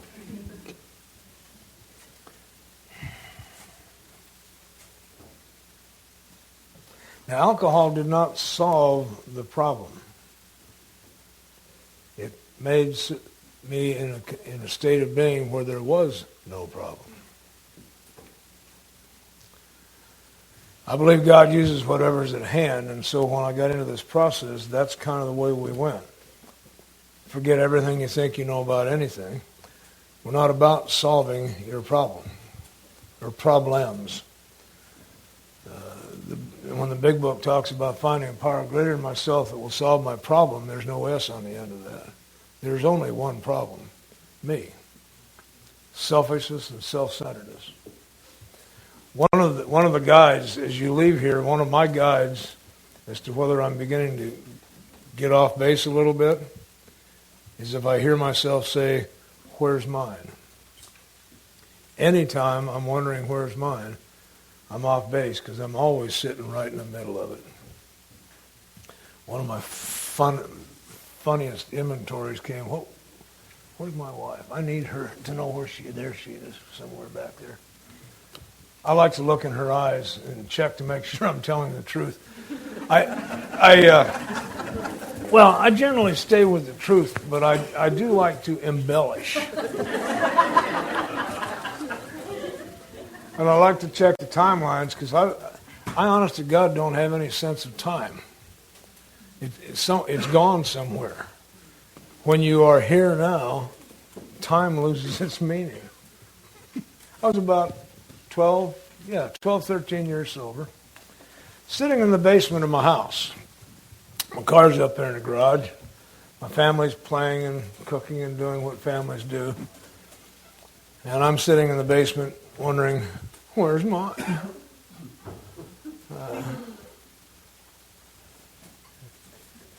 And it was a wonderful little inventory because that's where I discovered I'm always sitting right in the middle of it. See, these things happened to me long before I perceived them. I don't know what's happened until later. If I know what's happening at the time, I tend to take credit for it. So I usually, when I have an awakening of some kind and a behavior change, it's about 6 weeks later that I realize you did that differently than you've ever done it before. And thank goodness for that. So if you're kind of new and you're looking for immediate results, you've already got them. Just wait long enough and you'll be aware that you've already got it. Where's mine? You're sitting in the middle of it. Yeah. Right here, right now. You got everything you're ever going to have. You're not a bitch. That's it. It won't get any better. But it'll always get better.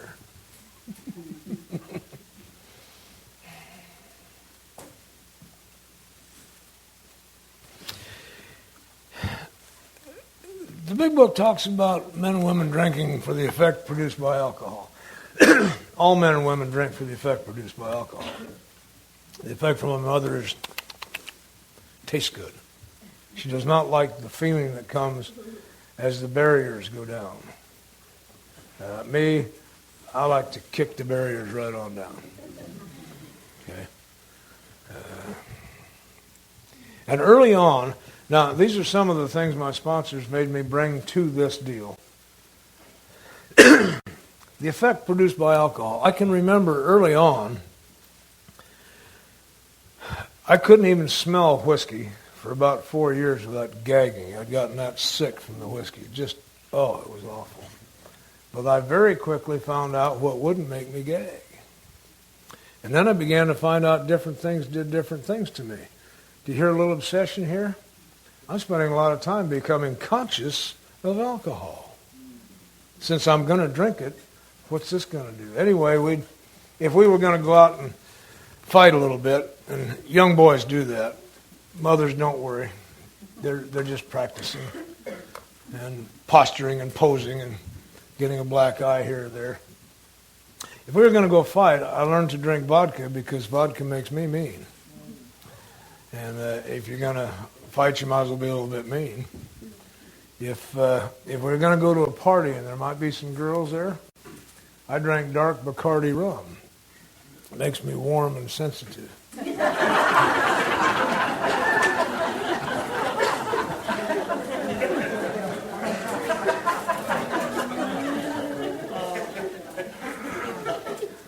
Great lover.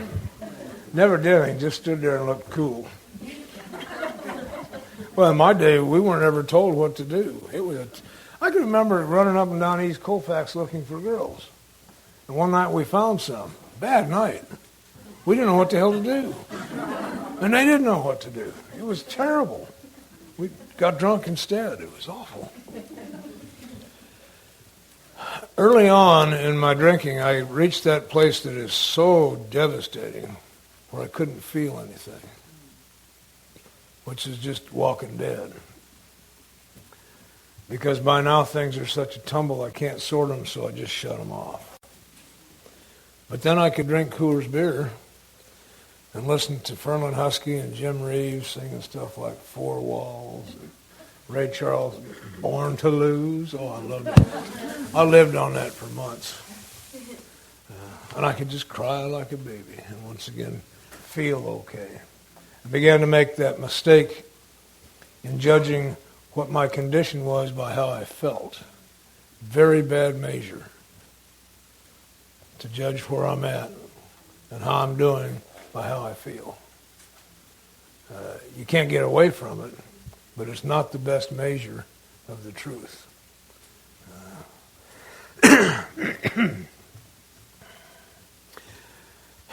Then vodka made me drunk, and rum made me drunk, and beer made me drunk. because once I start, I go past the line. My friend Gary describes it as waking up at 82%. And so you have a drink and it takes you to 90. And then you have another and you're at 98. And then you have another and shit, I'm at 102. Missed the mark. First night out was wonderful. Never caught that edge again. So we bring all this to a substance that is, by its very nature, shuts down all your civilized coverings. All the good manners that you've learned just go out the window. I've always loved drunks, being one. The inconsistency of two guys in a bar go out back and beat each other bloody. And then come back in, buddy, I just love you. You're my best thing that ever happened to me. Let me buy you a drink. And that's the way we are. And it gets confusing, doesn't it? Yeah.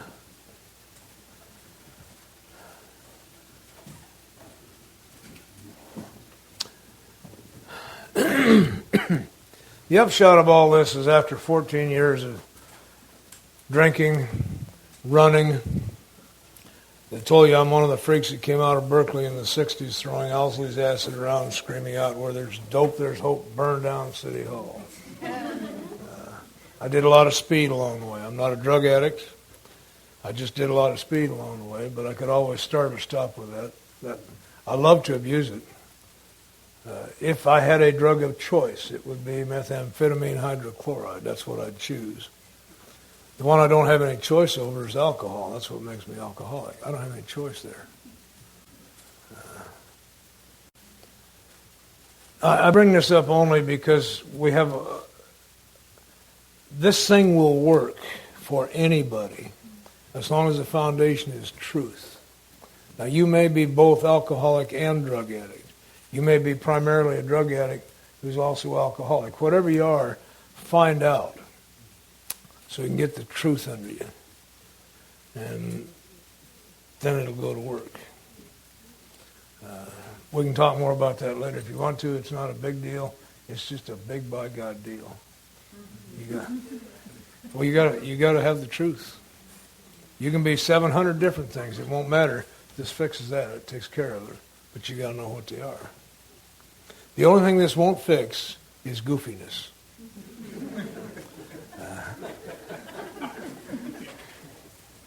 Stay as goofy as you can get, because the most important role in life will be coming up. I'm finally in it.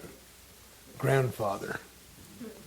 Grandfather's primary function on the planet is to be goofy and entertain the little children. And let me tell you the benefits of that, because I'm just a sucker for babies. My 5-year-old granddaughter came to me the other day and she said, Grandpa, you're just the best grandpa in the world. And I'm curious. I said, honey, Gianna is her name. Gianna, why do you think that? She says, oh, because you love us so much. That's the message. There's no doubt in her mind. And that is what makes me the best grandpa in the world, because I do. I love her so much. And then she said, how is it, Grandpa, that you know everything?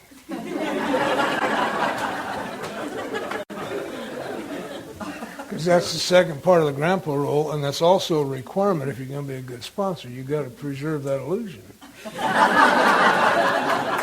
Okay? I said, honey, that's easy. I've lived a long time, and I pay attention. And that's the truth. See, little ones bring the truth out of you if you'll let it. You got to get all the lies away so the truth comes. I've lived a long time, and I do pay attention. And that's why I seem to know everything. If you get to know me, you'll understand you don't know nothing. What was that? What? Bob Olson used to say, what do you mean by that? What do you really mean by that? That'll get your attention. You better be able to answer that, or you lose them. Anyway.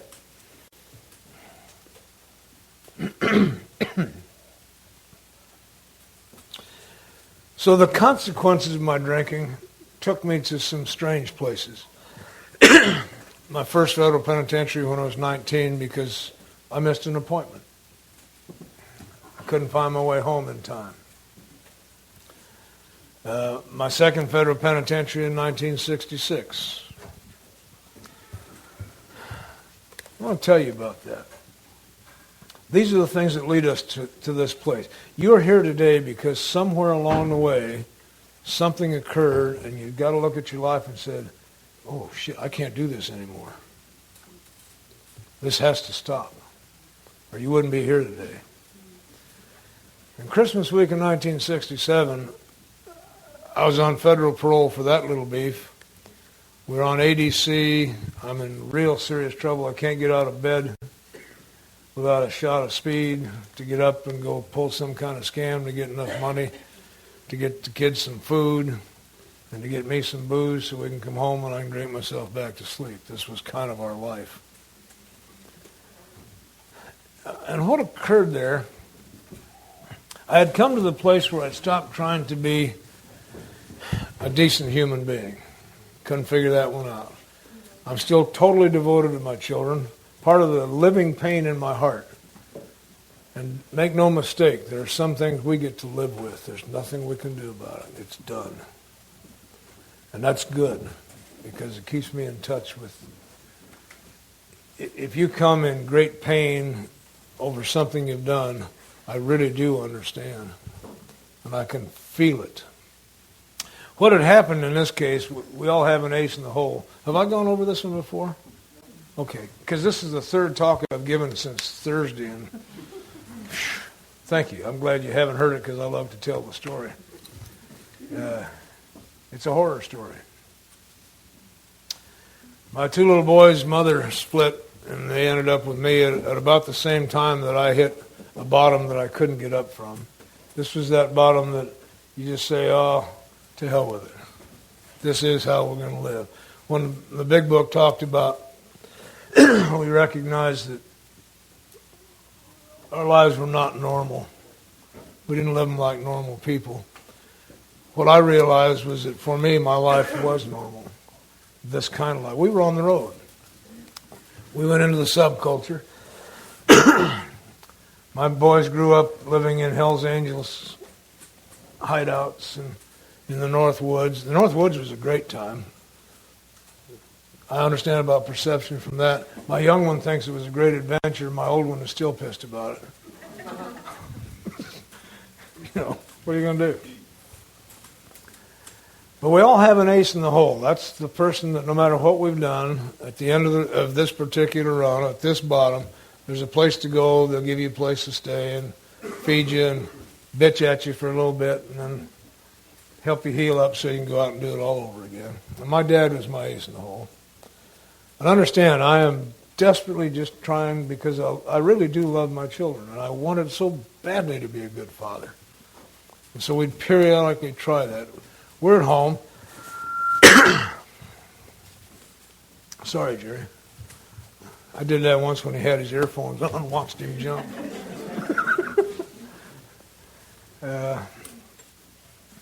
Cleaning up a little bit, fattening up a little bit, getting kind of settled in. And Albert, one of the snakes that I ran with, called me from Albuquerque. Said, we got a problem. We got 30 kilos of good marijuana up to Juarez, and our driver got arrested on a traffic charge, and the stuff's sitting in a hotel, and we need to get it across the border. Will you take the job? Now, I'm really trying to get straightened up. I'm a father now, trying to straighten up, and my sane response would have been, you're out of your mind, Albert. My response was, of course. Of course. And I didn't do it for money. I got 2 kilos. And sorry, young people, at that time, we got them for $200 a key. You pay that much for a little bag these days. So is chump change. I did this for prestige. See, I was the only one they could think of in the United States to call. To go into old Mexico and rescue the stuff. Sorrow. You know what's funny about that? The president of Mexico is a man named Fox. That's Zorro. He finally made it to the top. But there I go. I'm going to go off and do this for the prestige. And I don't know that at the time, but now I'm useful again. See, the human pain reaches its absolute bottom when you become useless. Now I'm useful. And I knew how to do it. And I wondered at the time I was picked up this last time when I thought I was a sociopath. This will tell you why. I knew precisely how to do this job, clearly. I stopped drinking and stopped using and got straightened up and got a sport coat, became Joe Tourist. I had them rent a Volkswagen bus in somebody else's name. I let them take care of all the arrangements. I am not stupid. I don't want any links to me whatsoever on this, because I knew even then this is illegal. Okay. And I don't want to go back to prison. I'd done that once. That was enough of that. Anyway, we got down there, and the place, they got us the bus, and Frank had gotten us a motel to stay in. Actually, it was just a Mexican whorehouse, which was fine on the surface. Not a bad place to hide out. There's a lot of action, everybody's moving, and nobody worries about much. I did not do the transfer out of the hotel because I'm not stupid. That's where they're going to be watching if they're watching. Now, I've got my kids with me this whole time. Okay? A 4-year-old and a 6-year-old. They are the key to the whole damn operation. As soon as we got the stuff in the van and got to the hotel and Frank split, we moved uptown to a different motel that was more for the tourist trade. That's who I look like. You want to become invisible on one of these kind of deals. In fact, the worst thing I ever did to my children was teach them how to be invisible. You're supposed to teach children how to be the only one on the block. I did the math. I've got a mind that works. I did the volume of 30 kilos of marijuana the way it was wrapped in those days. And that volume fit perfectly in a single air mattress. So I had an air mattress, and I cut the corner and stuffed it and then resealed it. That keeps the smell down. Then as we made the border crossing, just before we got there, I'd put dirty diapers on top of the air mattress, and I put my 2 little boys on top of that. And then just before we hit the border, I turned around for no reason whatsoever, right out of nowhere, and screamed at them so that they would be crying. I wanted them frightened and crying, because they won't fool with you if you got crying kids. Now, my children weren't in any grave danger physically. Had we been caught, they'd have been better off than they were with me. They'd have gone to a foster home somewhere and eventually back to my folks. What I did to my children is forever break their trusts. I damaged them severely by screaming at them for no reason whatsoever, deliberately frightening them. I can never repay that. To this day, even though we get along, that piece is missing. And I know it. So when I came to that, looking at that Christmas week in 1967, that brought me to the place where I came here needing to be the kind of person who could never, ever do that again. I don't want just to stop drinking. I've got to become the kind of person that could not commit those kind of acts again, because I can't live with that. There's no way to reconcile that with who I really am. It's just beyond me. And there were a number of incidents like that that I looked at Christmas week in 1967 that brought me to absolute bottom. Christmas Day, we went down to my folks' place to spend the day with them. And my mother, who's a lovely lady, had sent Dad to the door to say, your mother says, I can't let you in here anymore. She can't stand watching you die. Now, I'm here because I ran out of lies. Truth didn't bring me here. running out of lies is not a bad way. There were only a few left. The lie was, leave me alone. I'm not hurting anybody but me. And here's an awareness came to me. I'm hurting everybody, particularly the people I love the most. And I'm baffled. I don't know how to not do this. I don't know what's wrong with me. Dad snuck us in the house anyway, down in the basement. Tore up another lie. Nobody cares about us. Nobody loves us. He did. He jeopardized the happiness of his own home that day, because if she'd have caught him doing that, she'd have had a fit. But he loved us. We got, the drama of this, I love the drama of this particular few days, because I'm falling apart at the seams. I would have told you we're okay had you asked me. I'm on federal parole, by the way, and I'm a little bit pissed. One of the lonely things is that nobody would come see us. Even my parole officer wouldn't come see us. He made me report into him. And I know today that was an act of kindness, because he and I became friends eventually and talked about things. He knew what he'd find in my house, and he knew if he did that, he would have to bust me.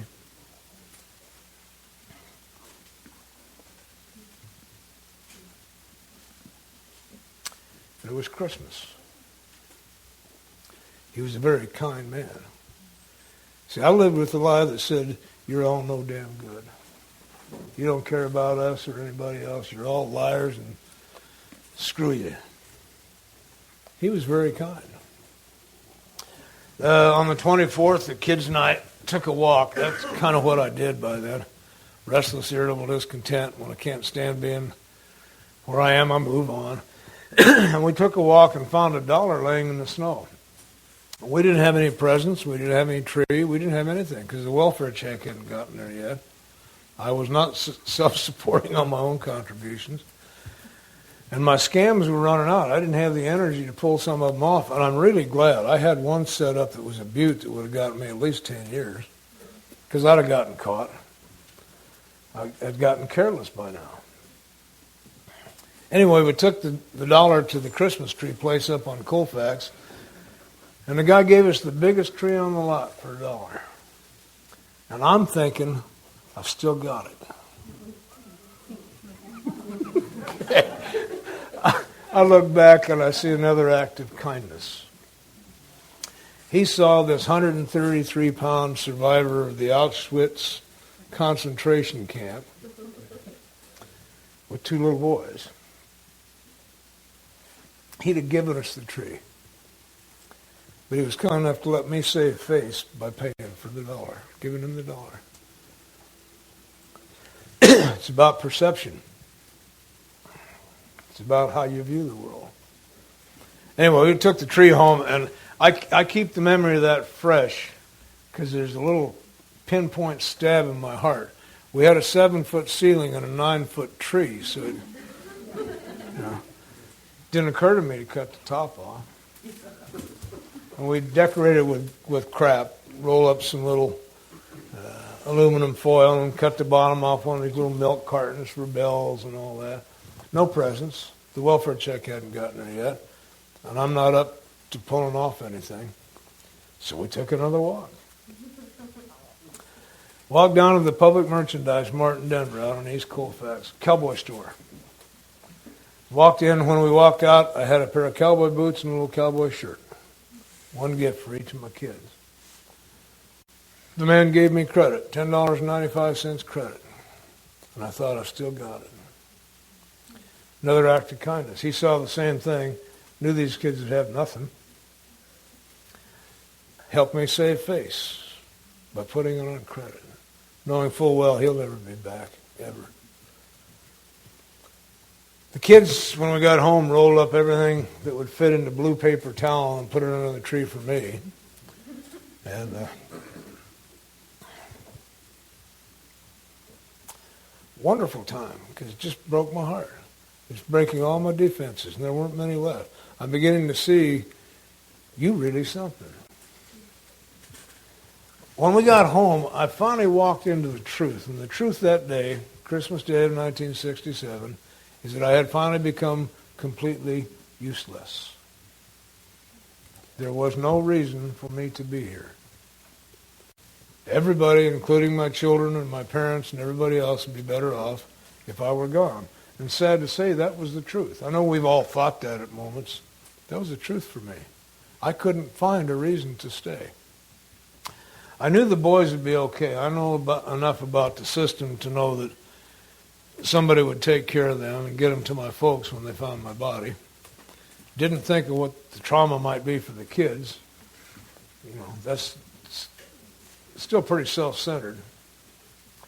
So I did the only thing I knew how to do. There's no choice at that point. Run out of choices. You either surrender or you die, which is the same thing. It's not a choice. I had nothing to surrender to. I've tried everything, man, along the way. I've always known there's something wrong with me. So I came out of the Navy and turned my will and my life over to the care of a science fiction writer and joined Dianetics. Well, I knew Hubbard. Fine man. Did a good job with that stuff.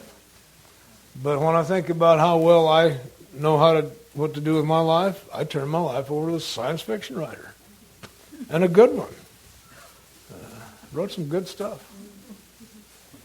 That's where I discovered amphetamines. One of the things they did in those days, we were part of the Denver Research Society, which was looking into the effects of different kinds of chemicals on people. I became a willing participant and discovered speed, which made it possible for me to become uninhibited and talk freely. It also made the drinking easier. So all of this was just part of the deal. I think I mentioned that I've had the privilege of sharing the Easter ceremony with a Washoe in Nevada, the peyote ceremony. Had a vision. Kept me going for 4 months, living in the North Woods. What broke that was the simplest little thing. Frank and the kids and I were in the woods. We lived in the Masonite tree farm. They gave us 10 acres up there to just live in for the summer. We lived in a tree. Wonderful thing. Well, great way to raise kids. Well, it was. It was a summer vacation. And then we heard that Lightning Hopkins was playing down in San Francisco, and I love that old stuff. So we took a haunch of deer and put it in a backpack and hitchhiked down to San Francisco to get in and see Lightning. We knew that the boys at the coffee house would take that haunch of deer and let us in. When you sit in the back room with Lightning Hopkins and the boys, you're going to drink, and it was all over. Just that quick. They tried psychiatry with me one time. That was fun. I enjoyed that. It's a good game. That's when you can study up, and it's better than chess. Oh, yeah. I was on federal parole. Because, Albert had turned us all in, by the way, the guy that hired me to bring the marijuana back. He got arrested, so he turned 5 of us in to take the heat, and that's what happened on that one.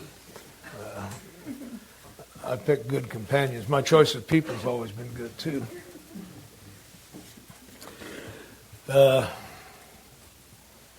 Somehow or another, I ended up on a 5-day run, heavy drunk, with enough speed to warp my mind and make me dangerous. And I came out of a blackout in Boulder with the kids in a parking lot looking for a car. And I didn't have a car. Somebody had loaned me a car. And I couldn't remember where I'd parked it. And I saw one that was red and little and got in, and this lady screamed. She and her kids were in it. I was in the wrong car. And I finally found ours. It wasn't in a parking place. It was just sitting in the aisle. And we got out of there and into another blackout. We'd started up at the top of 4 Mile Canyon above Boulder, up at sunset. And the next thing I know is that the police are taking me out of a stream at the bottom. And I can remember the horror of that. There were some people in a motel watching this scene go on. And I'm saying to the police, I can still remember, won't to the people, won't someone please tell them who I am? And they thought I was being arrogant, that I was somebody. I didn't know who I was. And somebody tell them who I am. I don't know. And they took me over to the Boulder County Jail. And, we are tough. They put me in a holding cell because I had learned some tricks about the system. I told them that I was a federal parolee, which meant I belonged to the government, and they couldn't even search me. Not until my parole officer showed up. I needed to buy some time because I didn't know what I had on me. And I found a fresh, brand new prescription of 15 milligram Dizoxin tablets. That's a lot of speed. And I knew I'm in trouble, so I just swallowed them all. And that got rid of that. And everything else. By the time the doctor got there, he said, this man belongs in a hospital. Instead, they took me over to the Boulder County Jail, and I just went to sleep in a cell, and I woke up in a padded cell. Didn't know how I'd gotten there. That's an experience you should try someday.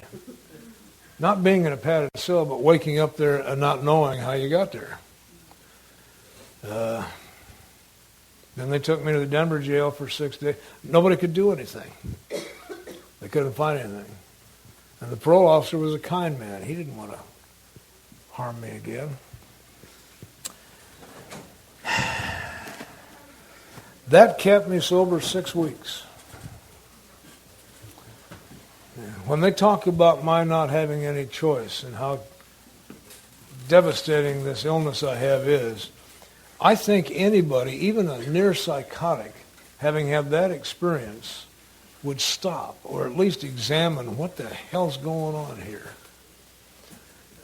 6 weeks, it's all I lasted. But this parole officer was pretty kind. He did not want to send me back to the penitentiary. He'd gotten to know my dad. My dad made friends of everybody, including my parole officer. What a nice claim to make for the family. Look what followed me home, Dad. Can I keep it? And he knew my kids, and he knew that deep inside of me, as in you, is a really decent human being. Truly. Anyway, he decided to have me evaluated by a psychiatrist to determine whether I should go into outpatient treatment or back to the penitentiary or back to a hospital or whatever. And I knew that I needed to pass this evaluation. Okay. So I went to the library and I studied for the Rorschach because I knew they would give me that, and that would be one of the keys. I could handle the rest of them. I needed to be just sick enough that I needed some help, but on an outpatient basis.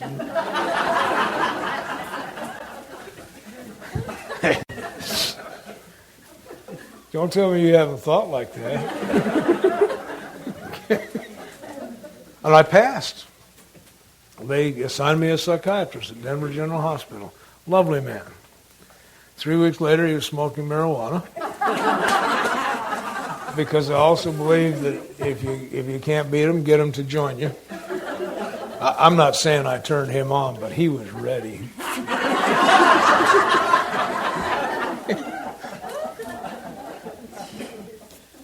These are things that I get to examine as I look at, what do you mean my life is unmanageable? Okay. If the best I can do is get a psychiatrist that I can talk into smoking marijuana, that's a pretty manageable life, huh? Oh, yeah. This is what I had in mind for my life.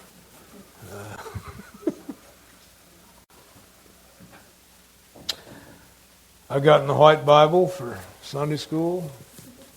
I've been saved. Done a number of things. And nothing was ever a permanent solution, because in each of those cases, if you've been listening, I stole the experience. I didn't have one. I stole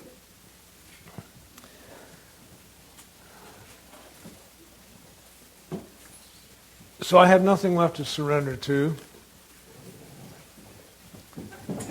I'm finished. I couldn't stand being me one more second. That's all I can tell you. I just couldn't stand being me one more second.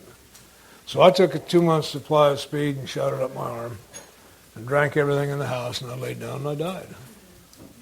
And I really believe I died. I've not had a thought of a drink or a pill or a fix from that moment to this. I woke up in the morning, didn't feel good. We have gone over that. The power of God went to work. One of my main messages is this: you don't have to have a conception of God for God to go to work. This is all about mercy. Picking me at a time when I was nobody and had nothing to believe in, didn't even want to be here, and I'm stuck here. That's when the power of God went to work. Because what I did do was become willing, and this was not intellectual, to go anywhere anybody said and do anything anybody said, if it meant I didn't have to be that person ever again. When I look at the things that I did with my life, I would rather die than be the kind of person that can do that. I needed to be changed totally. And that's what was promised here. Doc Silkworth says without an entire psychic change, there's very little hope of recovery. My sponsor said those words are too big for you. What that means is you're going to have to get a new mind. And that we can do for you. We'll give you a new mind. See, the promise I offer you new people particularly is that I am not the kind of person, I am not the person that could even consider doing what I did before. Putting children on top of dirty diapers, on top of a load of marijuana and screaming at them to get it across the border. It's beyond my ability to think about. And yet I did that. So if you need that kind of a change, here we are. You want to stop drinking, just go to a meeting. And for an hour you won't drink. And I'm not against meetings. Please don't mistake me. But I don't believe meetings would keep me sober if that's all I did. There's got to be more to it than that. That's a necessary component. But there better be more than that. Because I've been going to meetings for 35 years now, and I haven't heard much new for the last 20. I mean, this thing is so simple, they had to put it on big paper to get anybody to buy it. I mean, we got 170 some odd pages of redundancy. The first 50 some odd pages are just Bill saying the same thing over and over and over in different ways. So it doesn't miss anybody. And then comes this tiny little section on how you clean up your life and what you do with it then. And then a rather large section on how you live this way. And then go do it again. Find somebody else to do it with. You'll have more fun. A solitary self-appraisal is a bitch.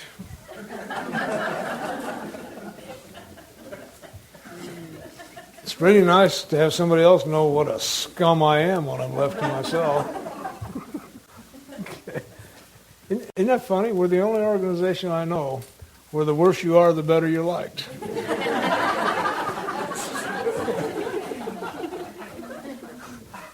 Oh, you've been in prison 17 times? Make him the GSR.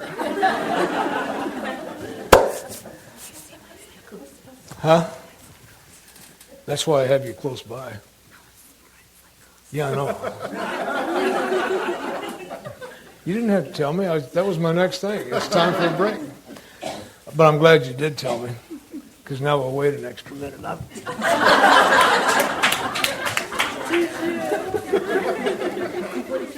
can always tell the addicts in every crowd.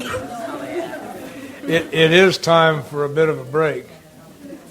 Now, I know from experience here, if I ask you how much time you want, you'll say 10 minutes. It's not possible. 15 isn't possible for the first break. So how about a 20-minute break, and then we'll come back here. It is now, by my watch, it's 1:15. By that one, it's 20 after.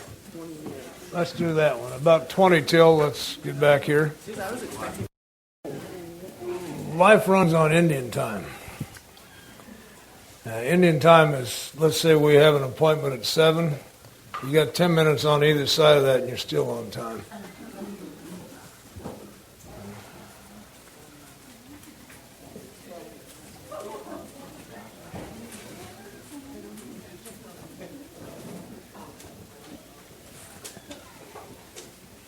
There's Brian. You all know Brian? Very kind and thoughtful man. Yeah, I know it. Well, I'm glad you noticed that. That means that you're sharp. Yeah, well, you taught me. What do I say?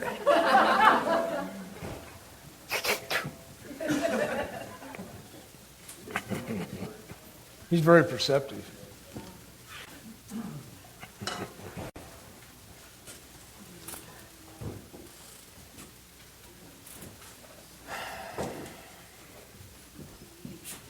So they took me away. When I woke up, the police were at the door. My 4-year-old let them in. And I knew I wasn't dead. Very disappointing.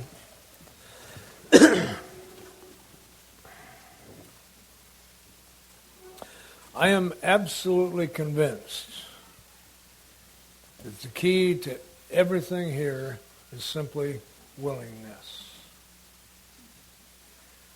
The power of God is expressed best in willingness, and it is so powerful that the very instant that I become willing to be changed, I have already been changed. It's that powerful.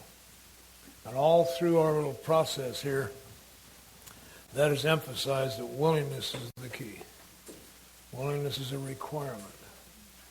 Until I'm willing, nothing happens. And once I'm willing, it has already happened. And that's what I really brought here, is willingness. Surrender is willingness expressed.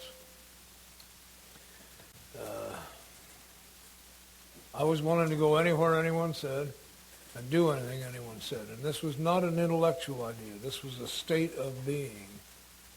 I did not resist arrest. I did not resist anything that took place since then. They had 9 charges on me this time. And the first one called for 3 years to life in the penitentiary. The Denver district attorney said he'd bring the other 8 one at a time if I beat that one, but I was through. And I didn't care because I really was through. I had died already.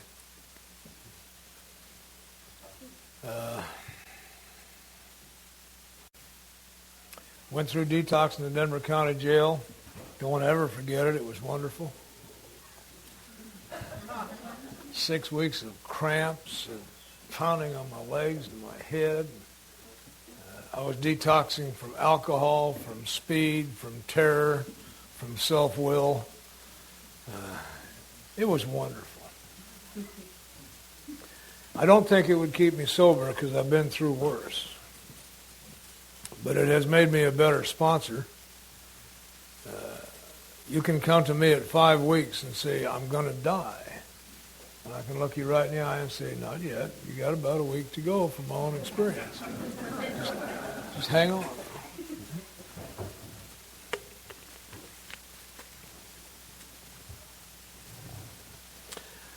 I do remember what I now know was a prayer. Didn't know then. County jail is rest camp for people like me. They feed you, there's no hassle, everybody's in transition, you just do your little thing and wait, and fatten up, and walk the tiers and lie to each other. Play a little pinochle, a little cribbage, depends on what jail you're in. You're a cribbage player, I can tell. You cheat too, don't you?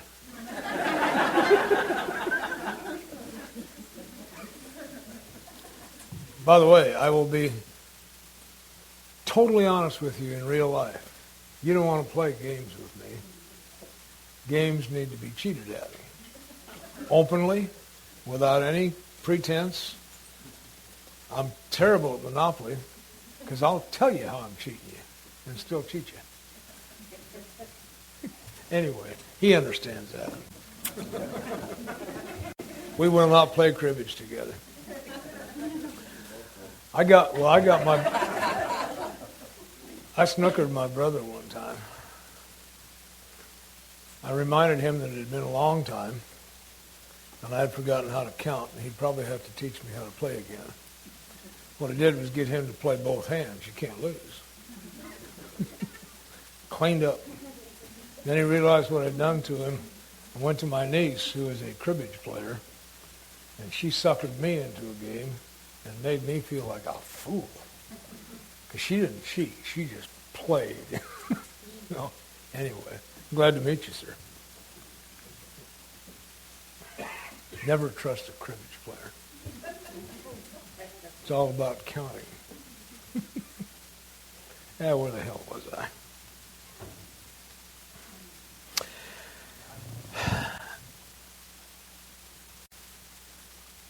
We would walk the tiers and talk about what we were going to do as soon as we could get out, all us big-time gangsters.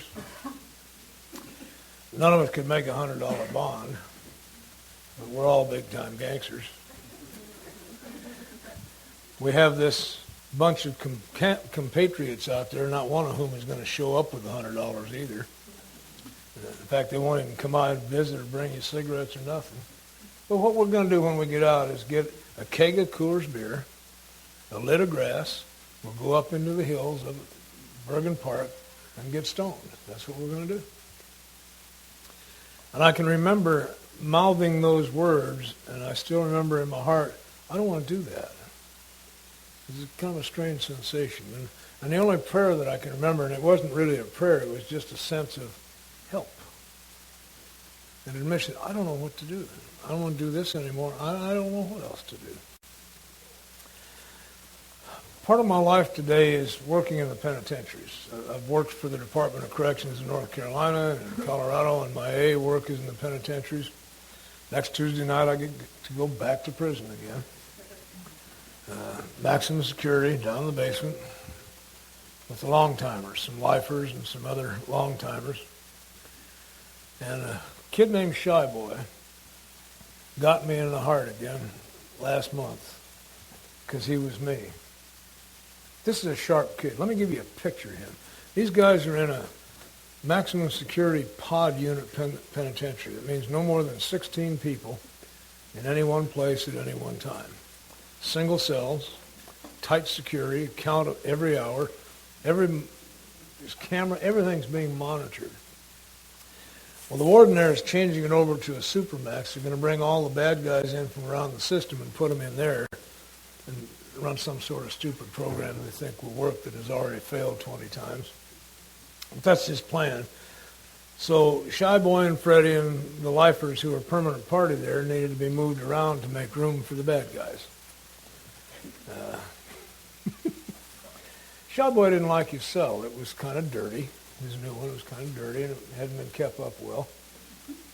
So he moved in with Freddie for the week, and they got some paint and redecorated it. The mattresses weren't good, so they got new mattresses, each of them. And in a maximum security, 24-hour-a-day surveillance. This is resourceful as hell. Okay, just thinking about it boggles my mind. These guys are really good. They call it their little weekend vacation to Bermuda or the Bahamas or whatever they're saying. This is resourceful. These are guys who are not stupid. Shy Boy gets out in 90 days. And he's gotten very honest. He's been going through this process. He said, I'm terrified. I've been here 17 years. All I know how to do is drink, sell dope, and do time. And I'm terrified. And I remember that. I don't know how to live. And if you can bring that to this, it's wonderful. Because now I'm really willing to learn something. So anyway, I believe the power of God went to work. The suggestion here isn't that I believe so much that I believe in God, it was that I believe in the power of God, which makes me an observer to life. I want to see demonstrations of this power. Don't just talk to me. I'm going to watch you for a while. People watch us. We can sound real good at the podium.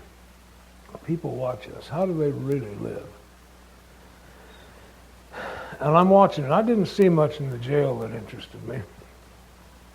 And I'd begun to heal up, which is a very dangerous thing for an alcoholic to do, unaided. I can go from death to pretty good operation in about 3 days. Okay. Anyway, they took me in a room with my attorney the day of my trial.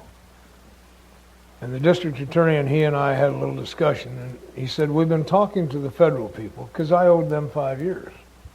They were part of my life. He said, the feds and I have agreed, we think you're really sick. Okay. Not offensive, I know that. So what's new?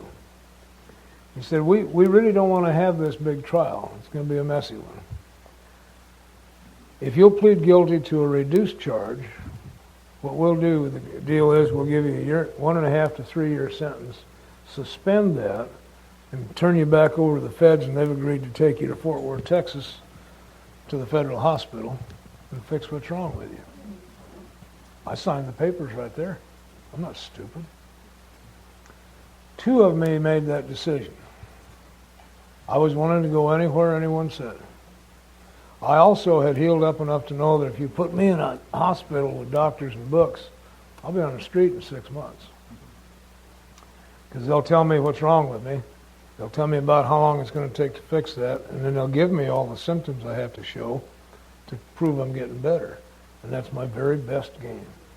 I can play that one on my hands and knees. Yeah.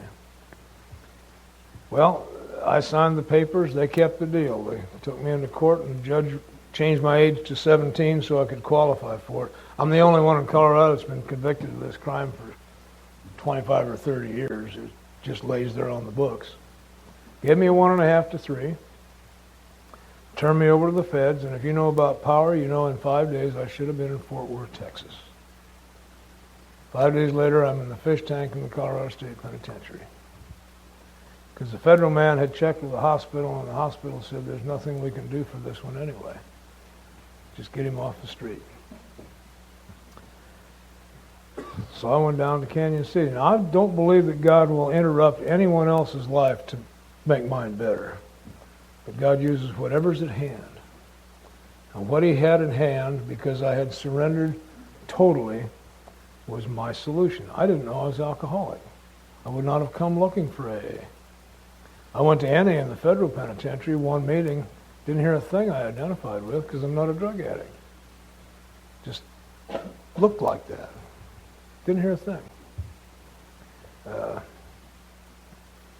So I was taken where you could come and find me. Alcoholics Anonymous did not get me sober. God got me sober. Then brought me to Alcoholics Anonymous, because just plain sobriety is not adequate. Brought me here so I could learn how, as an alcoholic, how to become useful and purposeful and live a life that would really mean something. Everybody I've ever talked to, ever, at the bottom of their heart, just wants their life to mean something somewhere along the way. And that's what we tap here. The great promise of Alcoholics Anonymous is that you can become useful. No matter how far down the scale you've gone, you can be useful. One of my favorite stories is from old Jack Brennan. He's long dead now. Jack was a wheelman for the New York mob. He got fired. Well, Jack drank too much. And he'd be in a blackout, and they'd go rob some things, and then he'd call the next morning and want to know, say, guy, did we have fun last night? What did we do? And the boy says, you make us really nervous, Jack. You're a good driver, but goodbye. And in his drinking, he was a violent man. His wife called the cops one time. 6 of them drug him out of his apartment and took him to jail. And he developed a free-flowing resentment for the New York Police Department. And every time he drank, he would find 6 of them and see how many of them he could whip. So by the time he got to AA, Jack only had one eye left. He talked funny because his mouth had been beat up and he chewed his tongue so bad he couldn't hardly talk. Was in a tenement in downtown New York, actually an empty building. And God's got a sense of humor. Jack is an Irish Catholic drunk, and he sent a little Jewish fellow out to pick him up. 12-step call. gentle, sweet little old Jewish fellow who became his sponsor. And Jack said at the time he couldn't use utensils, he couldn't tie his own shoes, he really was a mess. And he'd been around AA for about 6 months, and his sponsor kept telling him, "You're really important, Jack. We need you here. You're really important." He said 6 months he was tying his shoes in the meeting room, the old Sobriety and Beyond group. And it made him angry, so he went and complained about it, which I heartily recommend. If you do something your sponsor tells you and you don't get the results you think you ought to get, go bitch about it. It's wonderful. How could I be important? He said, "Oh, Jack, you have no idea how important you've been to this group. When new people come here, we sit them next to you, and we tell them, you keep drinking, that's what you're going to be like."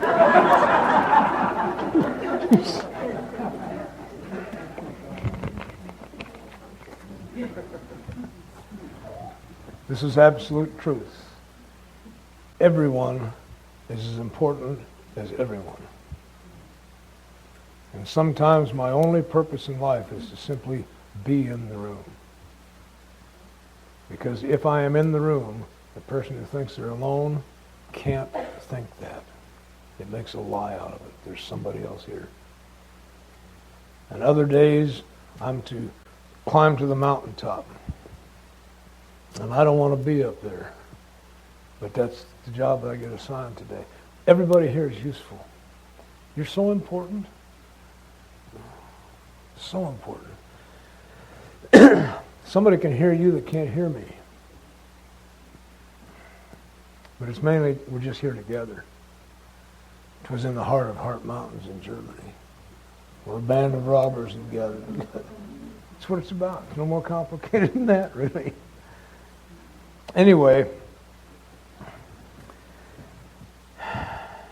I was taken where I had the opportunity to hear what you had to say. I truly believe I was already spiritually awake when I got here, or I wouldn't have heard it. I believe anybody here today is already awakened spiritually, or you wouldn't be here. You'd be doing something else. You may not know what to do with it, but we're awake. Isn't that lovely? Ann Smith gave us a guide for that. Bill stole it and put it in the big book, Dr. Bob's wife. We must walk day by day with a new person. We're going to wake them up. And we are responsible, if we wake them up, to walk with them until they learn how to walk this way. This is a very scary way of life. If you're self-centered and you suddenly stop being self-centered, I don't know what to do here. I'm going to bungle this job. My first inclination always after I woke up and with people I work with is to save the world. I mean, I feel that much power. I can do that. And you got to hold them back. Just give them a little part of the world to work on for a while. Like a home group. Let them have the new people as long as want to use it around to make sure they don't hurt them too bad.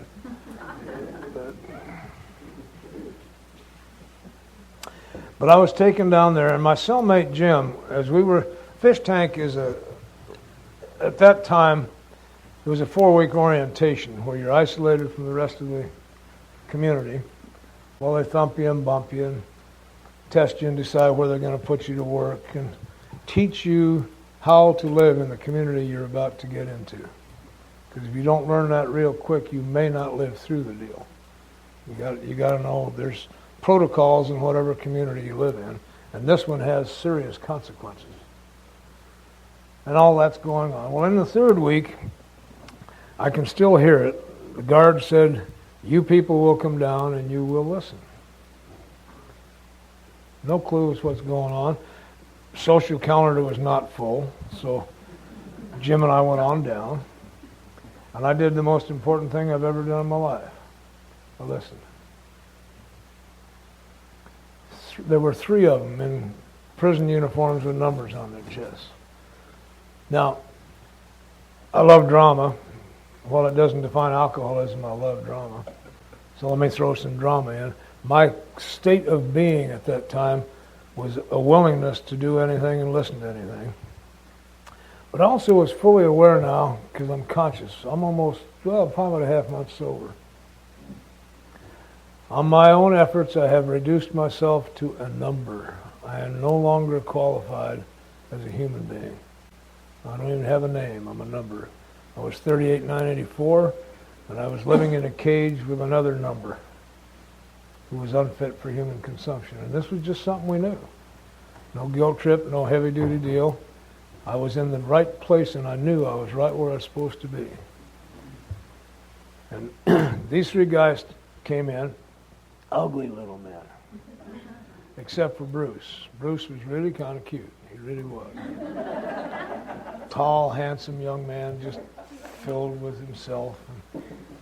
But Doc was ugly, nasty-looking little man. Looked like a convict. My name's Doc, he says. I'm an alcoholic. And that means that I'm powerless over alcohol and guards and drugs and all of the other circumstances of my life, and my life has become unmanageable. And if any of you smart bastards think you can still manage your life, look at the reward the state just gave you for the nifty job you've been doing. Your very best thinking got you to the penitentiary. You're not doing too good, are you? I believe that truth without love is cruelty. And confrontation without a real answer is brutality. But they loved us, and they had a real message, and so they could use the truth. Because the truth will set you free. It'll piss you off first, but it'll set you free. And they followed it up. That would be brutality if they hadn't followed it up. And Doc followed it up with this. He says, we can show you a new way of thinking. We can show you how to learn to live a way of life that will make sense to you. And I got my first new idea. I'd been trying to live my life so it made sense to you. My life never made sense to anybody. Today, my life's sake makes sense to me, and it still doesn't make sense to a whole lot of people, but I much don't care. When you put bread on my table, then you can tell me how to live my life. It doesn't make sense to a lot of people because I live in absolute reliance upon guidance and direction from God. I know I'm going to get it. I also know I'm not always going to follow it.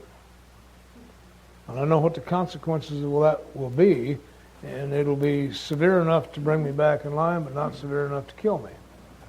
There's a price to pay for everything. Freedom has a price, a big price. If you want to be free, you have to give up whatever it is you want. Then you're free. Whatever it is you're attached to. When I needed a house, a home, I got a chicken coop. When I desperately wanted to be a family man in a home, I got an 8x10 cage. And my children lived with a deputy sheriff from the Denver Sheriff's Office instead of with me. Since I just don't care anymore, I've been living in the same house with the same woman for 26 years. And I'm a great-grandfather. I am a great-grandfather, but I'm also a great-grandfather. Oh, I'm a wonderful grandfather. I know what the role is. Be a fool.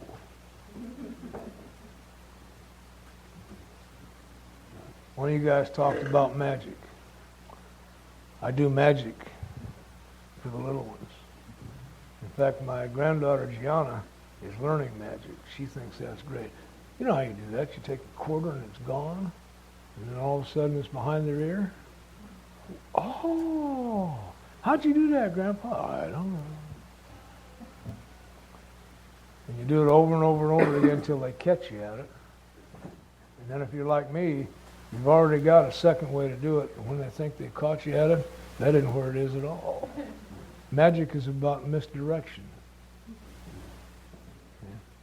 And I believe in magic because it's fun. One of the funniest acts I have ever seen was a magician that screwed up everything he did. Didn't get a single one of them right. Anyway, they went through a number of things that were just meant to plant some seeds. If we wanted what they had, they invited us to come to their 12-step study school on Saturday. I hadn't been invited anywhere for a long time. Jim and I talked. Now, understand, Jim and I had an interesting relationship. We were cellmates. I was doing a 1.5 to 3 for a crime I had committed. Jim was doing a 3 to 5 for a crime he couldn't remember. In a blackout, driving a car, he'd killed some people. He was not a criminal in the same sense of the word I was. And he didn't know why he was there. No matter what they told him, he didn't know. He'd done what I'd always been terrified of. Maybe killed somebody. He'd actually done it. So I had a feel for Jim. I didn't know till much later what it was. I was experiencing compassion. I didn't even know it. Most of us wouldn't know the good things if they hit us in the face until later. Somebody has to describe what that is. There was an empathy there. I was actually identifying with another human being. Big thing. That's what our whole basis of our program is, to get an identification first. Until that happens, very little else can be done. So the identification can't be in drama. Bruce became one of my early sponsors. He was doing a natural life sentence for a double murder he'd committed one morning in the middle of an alcoholic rage and a stick-up. I've never done anything like that. I'm a sissy bandit. I like to work with paper and with this thing.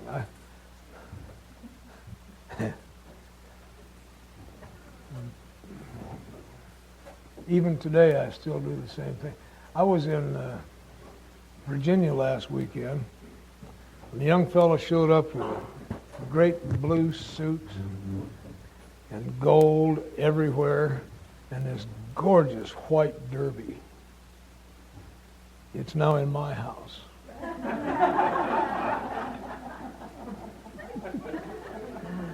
He was wearing my hat. And all I had to do was give him enough time to become aware of that. And he gave me the hat. Some things don't change. We made a deal. He is a black. And he came over Sunday morning with the white hat for me, wearing a white suit covered with gold and a black hat. So we made a deal. See, we're playing together. I'm learning how to play with you.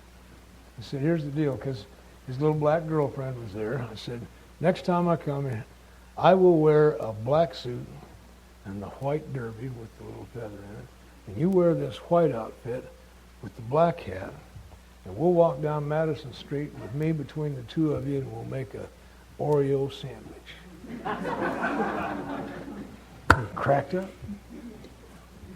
He's in the midst of God's work. They're trying to get a club started in the worst part of Richmond, Virginia, where black and white don't matter, where alcoholics help each other.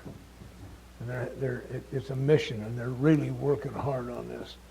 And their bravery just tickled me to death. They're being very brave because they're meeting resistance everywhere. And it just doesn't bother them a bit. They just want to know, how do we get past this one? How do we do this? So every time I wear that hat, I will tell that story so that you will understand this is about working with each other and making play out of it while we do it. Because this is way too serious to get serious about. It's only life or death. Lighten up.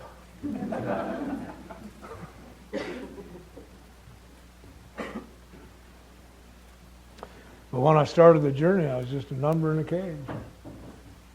Right where I was supposed to be. And they invited us to their 12-step study school, and since it was the only invitation I had, that's where I went. When life gets real simple, that's how it works. What should I do today? What's in front of you? What are your options? Which job should I take? The first one that'll pay you? But it isn't enough. Of course not. I know clearly when I sponsor you that you are destined to be the CEO of General Motors. But you might want to learn to work before you get there. So just get a job. That's what Bruce said. He said, he gave me two things that you'll enjoy. He said, are you tired of getting busted? I said, yeah. He said, well, then quit going where there's cops. That's pretty simple. We discussed where they show up. Okay. And if I avoid those places, they probably won't bother me. And it's true, they haven't for quite a while. He said, you want money? I said, yeah. He said, well, then get a job. And once you get it, show up for it on time. While you're there, you might even want to consider doing some work. And if you'll do all of that, at the end of a particular period of time, they'll give you money. And it'll never be enough, but it'll always be enough. Thank God for that kind of simplicity, because I was burned to a crisp. If I'd have had to do this intellectually and do it right and be precise, I'd have never made it. But they were very precise. What they'd invited us to was a 12-step study school. We were not allowed to be members of Alcoholics Anonymous and go to the real meeting on Friday night until we'd completed a 5-week intensive walk through the book Alcoholics Anonymous. Every Saturday and every Sunday afternoon, we gave up our yard privileges and our movies for that 5 weeks and spent 3 to 4 hours Saturday and Sunday up in this school. And the first thing they said when we got there was, you new guys for the next 5 weeks have nothing to say. If you know anything at all, you wouldn't be here. Okay. We all worked in the dish room. New people need to talk a lot, you know. They just didn't want to hear that crap. They would talk to us after the school, and we would talk to each other down there in the dish room. But we weren't allowed to talk. We were supposed to listen. And they just read this book to us, kind of do what I'm doing here, sharing their experience of it, with it, showing us where to find it, guiding us slowly through, because this is a process of awakening, becoming conscious, of getting rid of things. This is not a process of acquiring anything. For me, it's been a process of getting rid of things. The more I get rid of, the more I understand I already have everything I need. And most of what I want. I'm in a terrible time right now. I can't give things away fast enough to clear out my office. We've been working at it, my wife and I. We finally got rid of all of our kids. We tried throwing them out, and that didn't work. We tried letting them move out on their own. That didn't work. They kept moving back. We finally got them married off. Our oldest daughter just found a rich, nice guy. I love him. Oh, yeah. She not only moved, she took most of her stuff with her, which is a good sign. She doesn't plan to come back. So we got to finish our basement. Now they can't come back. Well, they may.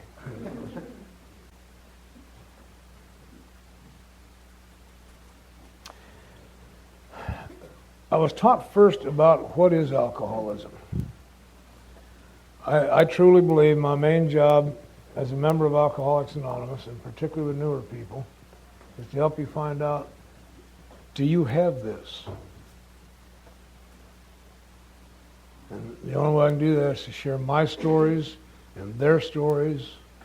There's a lot of stories in here. This whole first part of this book is stories about alcoholics and how they discovered they were. This is for the new people mainly. I'm going to give you some good news here over on In the Doctor's Opinion. In the second, third, and fourth edition, it's on Roman numeral page 28. In the first edition, it's page 1. I don't know why we changed it, but we did. Doc Silkworth is talking about alcoholics. And down the bottom of that page, he has described the different kinds of alcoholics. personality types. Alcoholism has some symptoms, but there's different personalities. He said all these and many others have one symptom in common. They cannot start drinking without developing the phenomenon of craving. This phenomenon, as we have suggested, may be the manifestation of an allergy, which differentiates these people and sets them apart as a distinct entity. I've always thought I'm different. I said to Bruce, I feel different. He said, that's because you're different. Here's how I'm different. I am set apart. I'm different than my mother in a very real way. But I'm not alone in that difference because you're different the same way. What happens to you after the first drink? Yeah. Pretty intense urge to me. Pretty intense. Yeah. Intense enough that you do? Oh, absolutely. Ah, that's pretty intense. I can't remember the last time I had one beer. Ah, Usually has to skip so over. me too. I lose count after one. I drink until I don't need to drink anymore, which may be weeks, it may be overnight. Yeah. So after the first drink, what happens to me is the same thing that happens to you. The second drink. That's alcoholism. What happens to me after the first drink is the second drink. Well, I don't have any choice in that matter. And it may not occur this afternoon, but it will occur in a very short period of time. And following that will become, well, Bill calls us all spree drinkers. I will drink until that condition is no longer present. And I'll stop for a while and wonder, what the hell happened? I'm never going to do that again. And I lock on all the drama. So I don't do that again, but I go have another drink. And then somebody will say to me, don't you see what you're doing to yourself? Yeah. How do I not do that? Don't you see what you're doing to your family? Oh yeah, that hurts so bad I better have a drink. Yeah. An allergy is worth thinking about. If I were allergic to tomatoes, for instance, and I ate tomatoes, I'd break out with an itch. It's a definable symptom. If this is true and it's like an allergy, when I take a drink, what happens? Well, I break out in an itch for another drink. It's describable. If I have this, it only happens to alcoholics, and we're going to be different than anybody else. So whatever treatment's available for other people that may also have emotional problems, because that goes along with alcoholism, probably won't work for me. 19 years old in therapy, they used a very valid technique to help me get over my anger toward my dad. I had one of those mixed things. I loved my dad dearly, and I hoped he'd die on his trips and never come home all at the same time. Just very confusing. What we did was put up a punching bag and then picture Dad's face there and then punch it. It's supposed to help me express my anger. I got involved in it. I really like this. Express hell. This gives me... that won't work for me. Standard measures won't work for me. If they had psychiatry and church and all of that, would have worked for me. But we never addressed my problem. Do you feel kind of set apart once in a while? Yeah. I'm talking to him because I found him walking on the street in Camden. Literally. Just there he was. And Brian seemed to know him. Brian's a very astute man. He stopped him. Very compassionate.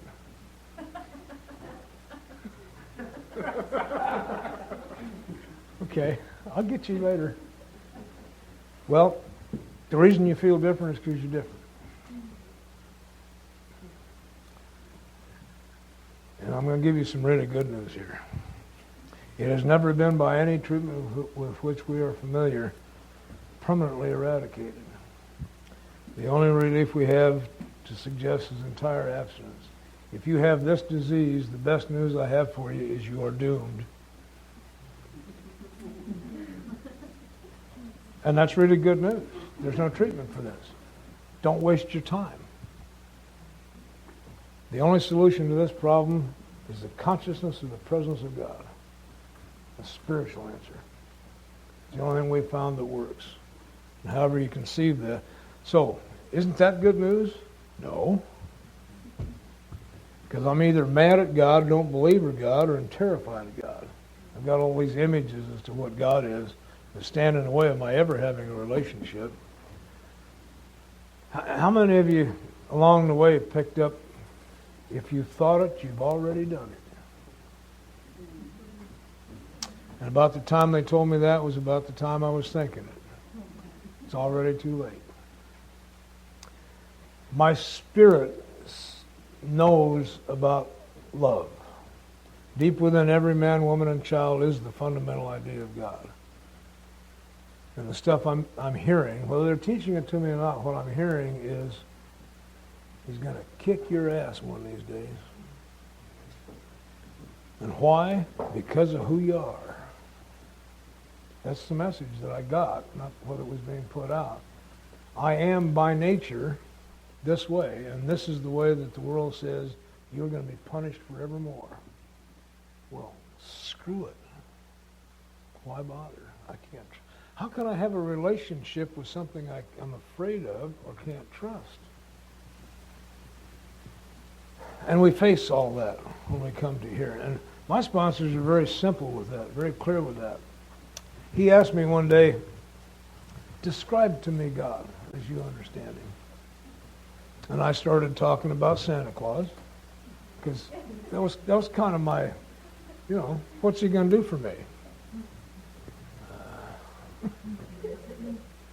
My real attitude when we got down to it was God created the heaven and the earth in 6 days, and on the seventh He rested. And as far as I was concerned, He was still resting. My basic conception is that God is out here somewhere, unreachable by me, judgmental, unknowable. But I was going through a new experience, because what I came here for, as I said, wasn't sobriety. I came here to be changed. And here's Bruce, a man who had killed some people in a shootout on the street in a violent alcoholic rage. And I couldn't identify with, but he talked about the morning he did that. He said, I woke up that morning, and he was 17 years old, feeling that nobody cared whether I lived or died. Complete failure. And the pain of that was so great, he said, I started drinking to kill the pain, because it always had before. But this morning it didn't kill the pain. It intensified the pain. And that kind of pain is also called rage. There is no honest response to being outcast beyond rage. The Spirit knows I'm as good as you are and as bad as I am. I'm as good as you are, as bad as I am. I belong here. So I'm outraged. And in that rage, she said, screw it, I'm just going to go get mine, and went down to rob a jewelry store. And in the middle of that, the police were called, and in the shootout, he killed some people on the street. The man telling me the story was not capable of committing the act, and I knew that. I've been watching him. People watch us. I've been watching him. I came here a complete cynic. I am now a healthy skeptic. Oh yeah, I'll believe anything you tell me. What I believe is that you really believe that in whatever world you're living in. And that's fine with me. Roy Nichols, one of the other guys, was a stick-up man. Liked to take a gun and go rob places. And he didn't do it for the money either. He liked to rob supermarkets because there were 2 adrenaline rushes. I mean, in a bank, you hit one teller and you scoot. He's going down line by line by line. Every one of them puts him at greater and greater risk, and he liked the charge. What he really liked was the look on your face when he put a gun to your head. That's what he really liked. The man telling me the story was incapable of committing that act, and I could see it. That's why I think I was already awake. I could see it. Phil Gutierrez, who is to this day in my heart one of my heroes. Phil came from Guam. Phil looked like a Chinese pirate captain. Yeah. And when he smiled, it was terrifying.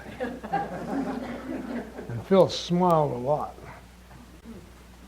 Phil was in the penitentiary because when he was 17, they kicked him off of Guam because he was too violent. When Phil drank, he got really violent. Sent him to family in Denver. Several years later, they wanted to send him back to Guam, and Guam wouldn't take him, so they put him in the penitentiary because on his last drunk, he threw some people out of a 3-story window. That's kind of fellow Phil was. He came to me one day. He said, I just realized something. I've been in this penitentiary for 7 years, and you're the first person I've ever sponsored. You will stay sober. And I lived up on the 4th tier. Of course, whatever Phil wants, Phil gets. Phil Gutierrez was the softest, kindest, most loving human being I have yet to meet. Taught me how to touch physically in a penitentiary. And no one ever questioned it with Phil. Somehow even the worst of the worst understood what Phil was doing. We need touched. The great master knew that. It's something that we do intuitively here. He'd be walking along the road and come on some guy who was sitting by the side of the road all crippled up and blind and with running sores. And the guy thought that he was alone because he had running sores and was blind and crippled. The master knew that he had those because he thought he was alone. And so the first thing he did, the way I read it, is he touched him and said, anybody home? That simple touch makes a lie out of I'm alone. Whether you like it or not, it doesn't matter. It's now a lie. There is something else here. And what do we do when they come here?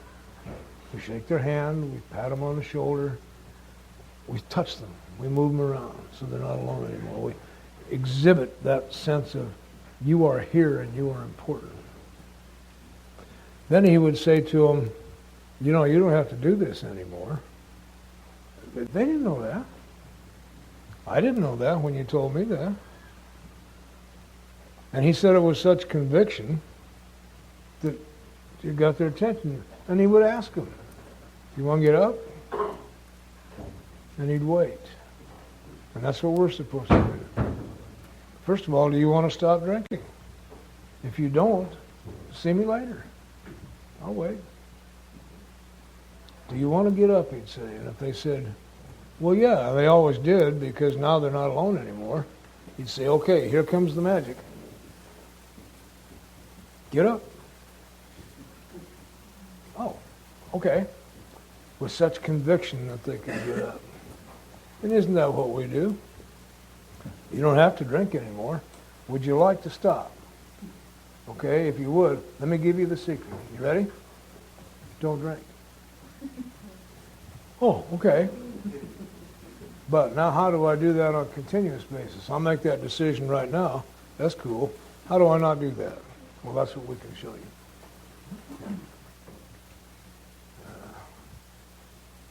Once I fully understood that I could not drink, I never drank. Isn't that weird? Since I understand I cannot not drink, I don't drink. I love it. I've got a warped mind and it says, that's good. I can use that. Did you get it? Okay. Now that you can no longer not drink, you don't ever have to drink again. Isn't that fun? So I'm doomed.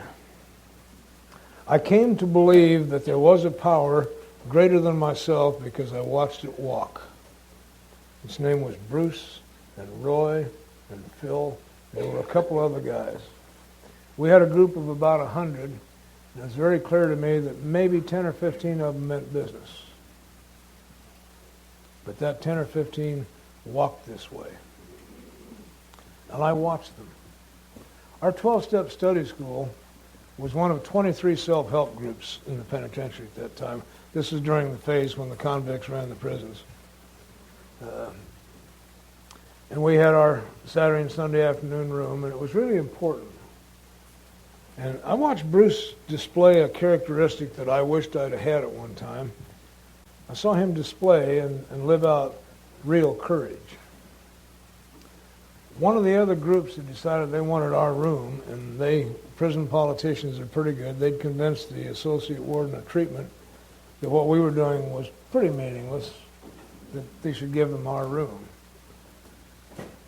I'd never seen Bruce upset by anything, but the word came that this was our last meeting, that it was over, and I watched his feathers. You ever watch a male bird? The feathers plumed up. And he said, "I'll take care of this," in a tone of voice that was just scary. Stomped out of there, down the steps, around the midway. He's headed for the associate warden of treatment's office, puffed out. And I'm thinking, he's going to the hole. You don't stomp into the associate warden of treatment's office and take care of anything, not if you're wearing a number. We're not going to see Bruce for several weeks. Okay. I don't know. A period of time passed, and he came back, and the feathers were all in place, and so was our school. What I saw was real courage. Now, if he'd left it alone for selfish reasons, he'd have had the weekends free now. He could have done whatever he wanted. He didn't do this for him. He did it for us. He put his own life in jeopardy for us. That's real courage. That's what they give medals for. That's genuine courage. And he did it because he was a spiritual being, and this had to be done for us. So I began to see some of the things that I wished I could be. And you had already promised we can show you how to do this. Today I'm a man of great courage. Okay? And there's no ego in that. I'm on God's business, and I'll do whatever is required of me, which is generally just show up and don't eat too much and only piss off half the room. You know. Courage is the ability to let go of the familiar. Okay. Yeah, write that one down. I stole it. You can write that one down. I got that from someone else, so don't give credit here. I've forgotten who, so I won't give credit either. Courage is the ability to let go of the familiar. Which puts me in some place where I begin to understand just a touch of the process we're looking at here. This is a process not of acquiring more knowledge and more attitudes. It's about letting go of old ones. It's becoming detached. If I am my car, then when I'm not in my car, I'm nobody. If I am my job, when I'm not at work, I'm nobody. I must detach from those things so that who I am is who I am wherever I am. And that I'm okay with that. And this process we're here helps that. See, once I understand that where I am God is, it's over. I like black vests. I think I really look cute in black vests. And if I don't care, I like them. But there's a whimsical side to my nature, because I come from a place where black mess sent another message. I want to get a Schwinn patch and put it on the back of this.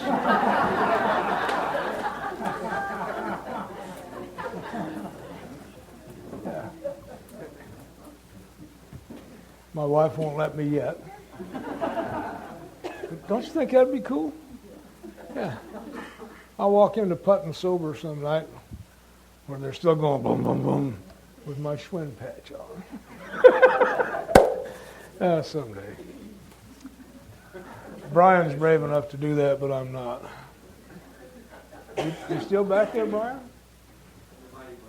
Mighty brave, yeah. I can see that.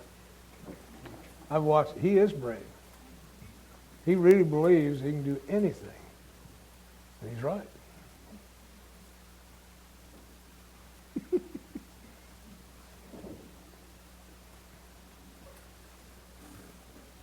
So if there's no treatment for this condition, what the hell are we doing here? You ever ask yourself that? Why am I here? Does anybody here really believe that going to meetings will keep you sober? If that's all you do? No. They are a very important component to sobriety. But if meetings alone kept alcoholics sober, everybody who came here would stay sober. If this book could keep you sober, everybody who used it or read it would stay sober. And that doesn't happen. Bill makes a statement in here that just caught my attention. After I've done all this work, preparing myself, learning to pray, writing inventory, doing a fifth step, beginning to make amends, he says, my new attitude toward alcoholism came without any effort at all on my part. Isn't that funny? Apparently all this is to keep me busy while God does his work, so I don't interfere. And it's mainly to help me locate who I've hurt so I can get square. The whole purpose of inventory is to face and be rid of the things in myself that are blocking me, and to help me identify the wrongs I have done so I can set them straight. We'll get to that.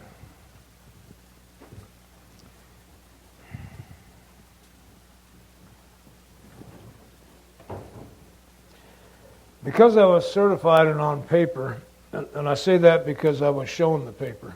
One of the guys in the group was a clerk, and he said, I thought you were full of crap. He called me over one day at meetings, and he says, but look, and there I was, certified, sociopath type 2, manic depressive drug addict. And some of us have grave emotional and mental disorders, but they too can get sober if they have the capacity to be honest. And I was afraid of that. I went to Bruce, or not Bruce, it was Phil that I asked. I said, I'm truly afraid I may be one of those people that's incapable of being, constitutionally incapable of being honest. He said, well, that's probably the most honest thing you've ever said, so you're capable, and walked off. I've got this head that wants to label everything and measure it and get rid of that. How long have I been sober? For now. And for a lot of nows, but mainly for now. So we get to start square. I was really a little afraid of this insanity business. The last time I had looked within myself, what I found I had to kill. Couldn't live with it. And I got an image a while back. God is so gentle and merciful to me. Since you put me in this chair, I must find easy, gentle ways to share the truth with you. And here's the image I got. The first time I looked into the darkness within me, I was looking from the darkness. And now that I've come here, we go back in and look into the darkness from the light. And it's a different deal.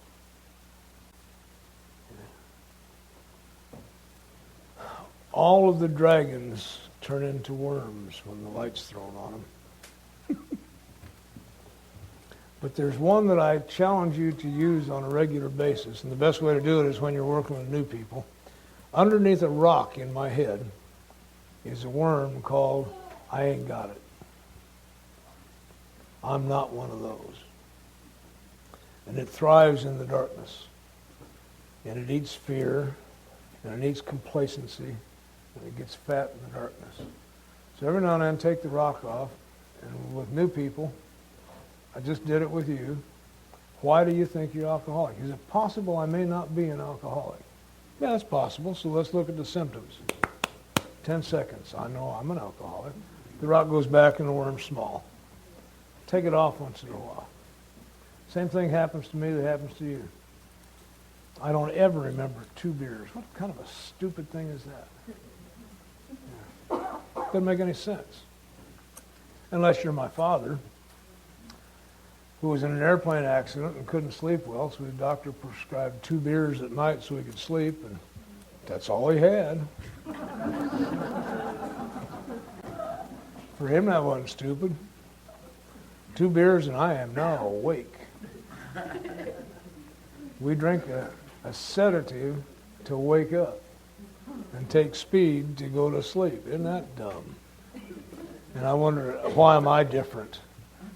I ran with an old heroin addict, poet Jimmy Morris.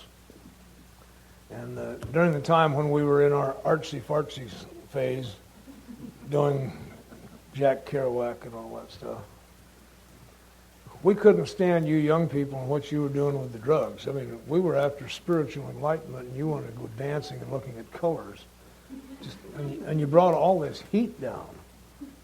So Jimmy and I'd go up to the upstairs room, and he'd shoot heroin, and I'd shoot speed until we both got to the same place, which was a very calm, quiet place. And we'd spend the evening visiting quietly with each other. Yeah, I'm different. I've had to learn that about a lot of things in life.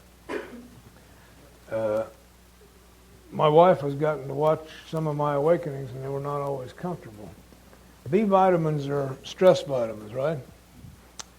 They help normal people relieve stress. Well, they're stress vitamins for me, too.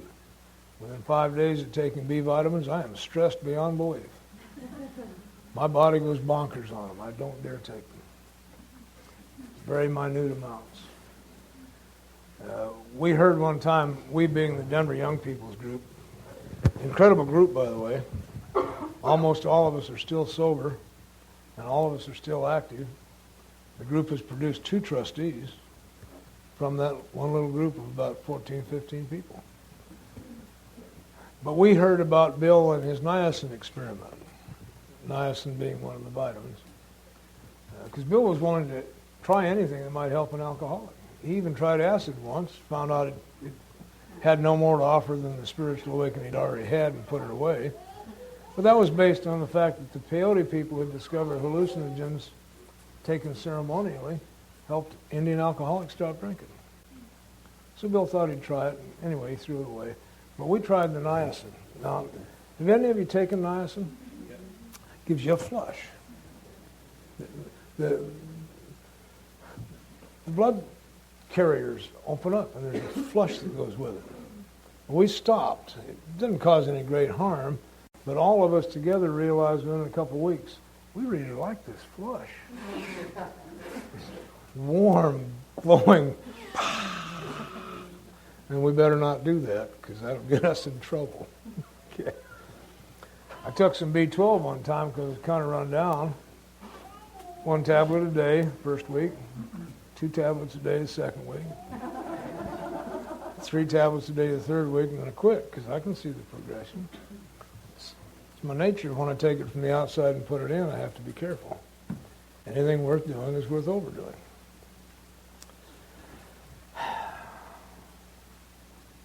Well, you guys are drawing a lot of stuff out of me. Not that I don't mind. I was genuinely afraid to go back in and look again, with good reason. I find horrendous things in there, and they're not acts that I committed that destroyed whole towns. They're yelling at kids for no reason. It's that kind of shabby shit that I can't live with. And Bruce's compassion and love for me came out. He said, look, there is nothing in there that hasn't already killed you. And if you'll follow this process and go in with God, then you'll be able to get rid of it. And that promise, and it's part of the promise at the beginning of the 4th step, to face and be rid of, allowed me to look at these things and say, yeah, I really object to being this way. I'm willing to let it go. Not the incident, but the self-centeredness that says, I will get this stuff across no matter what I have to do or who I put at risk, me and everybody else. No consideration for anybody. just a self-centered drive to do the job. God gets to use that, you know. On the other side of that, that kind of stubbornness and obsession is called commitment. Same old stuff, just a different direction, which makes us very dangerous. You been around many spiritual people? They're a pain in the neck. They really are. They say what they're going to do, and then they go do it. They tell you what they won't do, and you can't get them to do it. They have this unnerving habit of being on time, and very few of them wear watches. They just happen to be on time. The ones I follow, my spiritual heroes, are going about a mission. They're headed somewhere. They're doing things, and it's important enough that they will not be distracted from it. But they're always willing to stop and have lunch, a cup of coffee, visit for a day or two. Always invite me to come along with them. Don't insist, just invite me. Perfectly okay if I don't go, but if you'd like to ride for a while, come on. We're gonna have, and they have fun. They really have fun. Then they disappear for a while. I've noticed that about them. I think it's very funny. I'm one of them. It doesn't make me any better. It's just that I'm one of them. And the reason I know that is because they tell me that. They're all pretty, what would you call, public people? They sit in this chair a lot and share a lot. Very public. People know their names, and almost without exception, we are very private people. If you never asked me out again, I would be absolutely delighted. I love being at home. I don't need to come out. But as long as you ask, I'll come, because I really have a good time here. You know what I'll do here? I'll go home and tell my home group about you. And particularly about you. How we found you a desperate soul on the streets of Camden. With a smile that said, I'm okay. And a look at his eyes that says, I'm jumping in front of the next car, I don't care. He couldn't make it, you know that? Couldn't make it, right? You couldn't make it this weekend. This weekend? Yeah. No, I didn't think I was. No way in the world you could make it this weekend. And here he is. You know what? It's already happened. You might as well relax. It's too late. You're going to get well. Yeah. He said, oh, shit. What does that mean?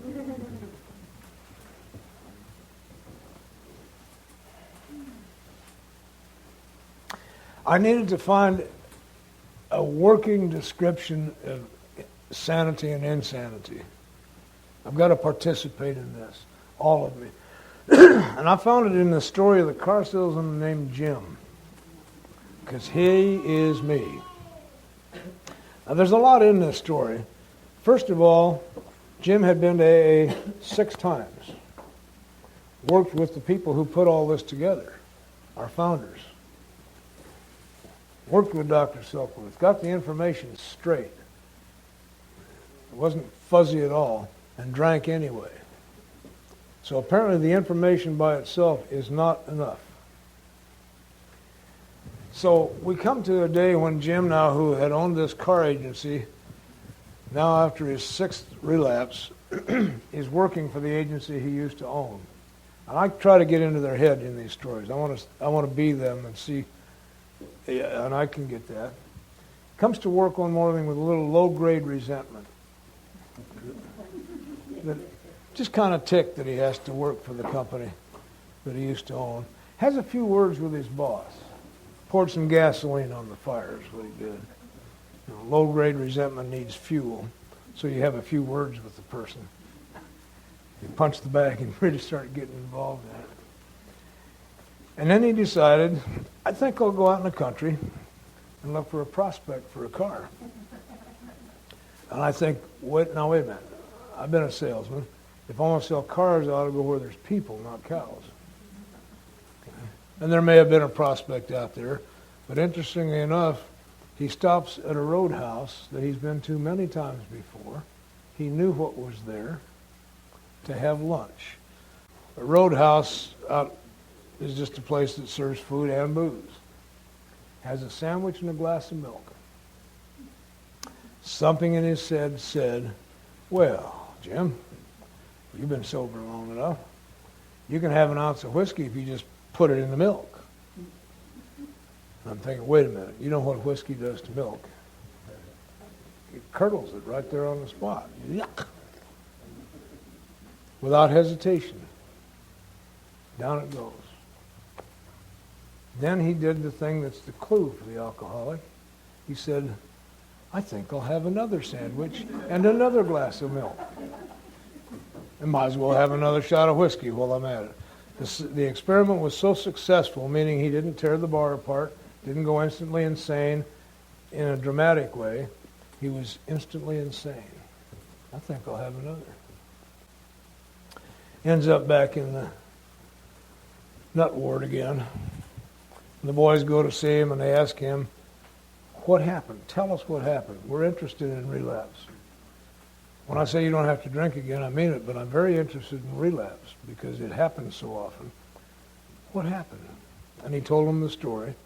And then Bill says, whatever the precise definition of the word may be, we call this plain insanity. How can such lack of proportion and of the ability to think straight be called anything else? And I got it. That's what's wrong with me. I don't understand proportion and I can't think straight. I am rubber-minded. I cannot think my way out of this deal. And I get to look at proportion. I don't seldom ever got angry. I go from calm to killer rage just like that over really important stuff. Like getting cut off on the freeway. Stupid stuff. No proportion in that. I heard myself tell a lie one time, as a matter of fact. 10 years or so sober, we were in L.A. and they were talking about these freeway killings where somebody cuts you off and the guy comes in behind you and shoots you in the head. And I said, I just don't understand that. And he instantly, yes, I do. Clearly. Fear is a game you play. Pay 50 cents, ride the roller coaster, get scared. I like terror. Terror makes me feel alive and useful. I can take on the world when I'm terrified. Okay. No proportion. I got a little family and there's not enough money, so I'll take on a second job. I want to be a good father, a good husband. Now I'm working 2 jobs, so I'm seldom ever home. And then some of that money has to go for the babysitter. And the money gets used up, so I need to get a 3rd job. And I think all this is going to work, and before long, all I can see is screw it and go get drunk. No proportion. Simple lies are for amateurs.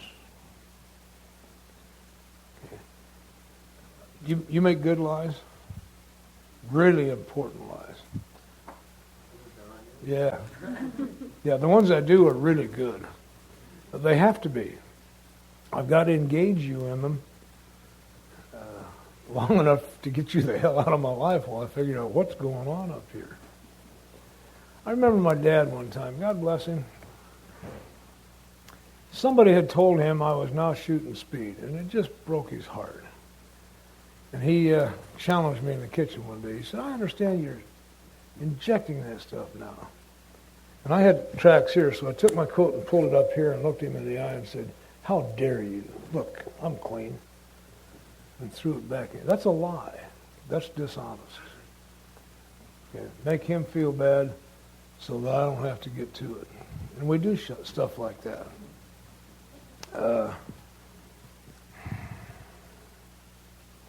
Lack of proportion in the ability to think straight. So maybe sanity is proportion, and I will be able to think straight, meaning I can say, if I do this, this will probably occur. How will this affect you?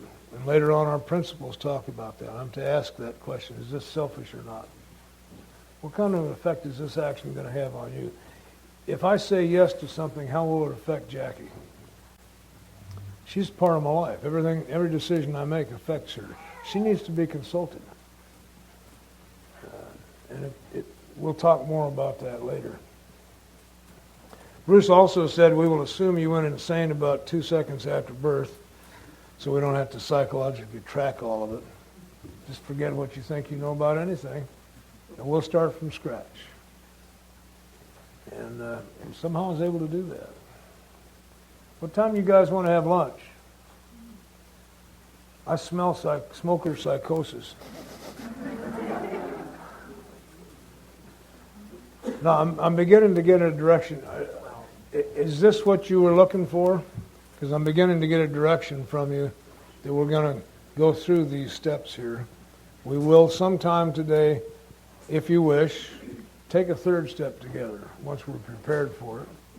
We'll go through some inventory. We'll talk about amends and how you live this way if that's what you want to do. So the kind of insanity I suffer from is alcoholic insanity. Selfishness, self-centeredness, lack of proportion, and I'm unable to think straight. So if I can't think straight, I won't use my mind to think with. What am I going to use? Because I'm damn sure not going to use yours either. I've been to meetings with you. You're going to be my advisor? I don't think so. Not unless you have changed. The kind of sponsors that I got never ever told me what to do. Nor will I do that for you. They made strong suggestions, but they were mainly to help me find out what do you want to do? I'd go, what do you think of this? He'd say, well, what do you think of this? I think one of the most profound experiences of my life was watching freedom occur, because I wanted that too. I worked in the dish room in the penitentiary, and except for yard and work, we were maximum security, we were just locked down, which was fine with me. I've always, send me to my room, please, that's where I want to go. You know, I've got Louis L'Amour and a nice soft bed. I'm perfectly content. Put me in the hole, I don't care. I've got a mind that I can get out of this. In fact, Jackie and I had the experience a while back. I have a lot to do with our local penitentiary where I did my last time, and they have a big museum there. And they had taken some of the cells from the old cell block and they have them on display. And I've said for years that I lived in an 8x10 toilet. Well, one of the cells I lived in was there. It's 7x9. We checked it. I made it larger so I could fit it. If that doesn't tell something about your world, we can make it larger or smaller, and it all happens right up here. Okay.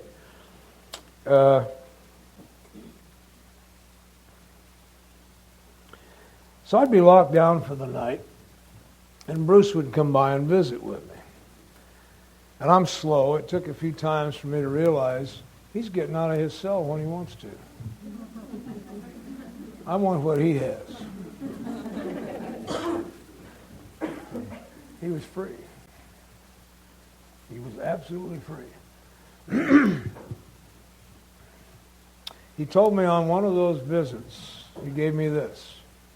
Do you know that it's possible for me to think one thought at a time? And that hooked me and drew me in all the way. There's my answer.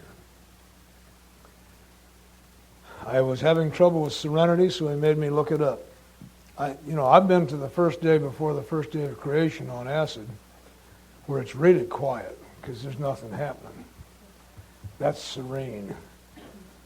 And I know that is not what we're talking about here with serenity. Have me look it up, and the definition that works for me is clarity of thought. Serenity is clarity of thought. One thought at a time. It also helps me understand that my feelings are the product of my thinking. not the other way around. If I have too much going on up here, then I become agitated. And the feeling will be agitation. I do a little trick. I make it what's on my mind list to this day. They suggest in the 10th and 11th step that in the evening you might want to make plans for the next day. And that's what I do. And I get to sleep good because my biggest concern, my anxiety is usually that I'm afraid I'm going to forget something important. Well, put it on paper, then you're not going to forget it. Really just kind of clears the decks. Clarity of thought, one thought at a time. I'm able now to think one thought at a time. Not always. There's a certain joy in being confused.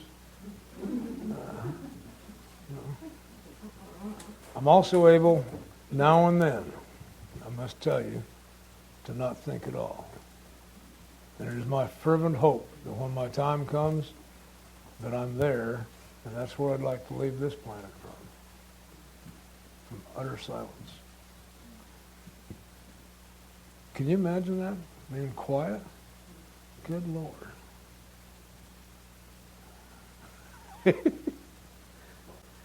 Yeah, we'll go there. The way to learn to think one thought at a time is to get rid of all the other thoughts. You can't learn how to think one thought at a time. You just get rid of everything that isn't one thought. And the process will show us that, and I'll show you precisely how I work that so that that occurs. It says we're supposed to talk to God about in every circumstance in our life. And I practiced that coming out. I would go to the Safeway store, to the bread rack, and I don't know what happened while I was away, but they started having 15 of everything. 15 kinds of peas, 15 kinds of bread, 15 kinds of meat. So I'd stand in front of this bread counter, and I don't know what to do. And I would pray. I might as well practice. And the way I would pray would be to ask, and I pray in here, not out here, for my present state of physical being, which of these should I be eating? Then I'd let everything go out of focus. And whether it either stayed in focus or came back into focus, that's the one I took. Now whether that was valid or not doesn't make the slightest bit of difference. It was the practice. Okay? I've made some bad choices. I'm about 15, 20 pounds overweight. But that doesn't seem to hurt my spiritual sense.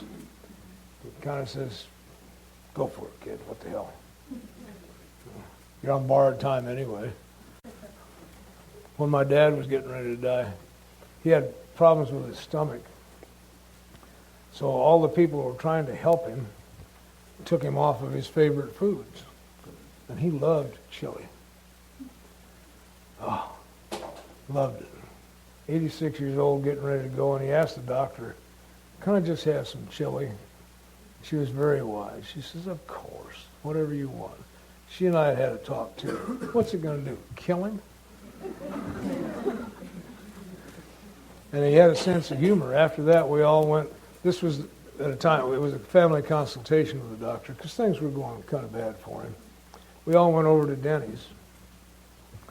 And the family believed that he was involved in some dementia. I knew better. He wasn't. He was just losing his memory. And for my dad, that was a critical thing. He was an unmeasured genius. Every test they tried, they couldn't measure him. So losing his memory was important to him.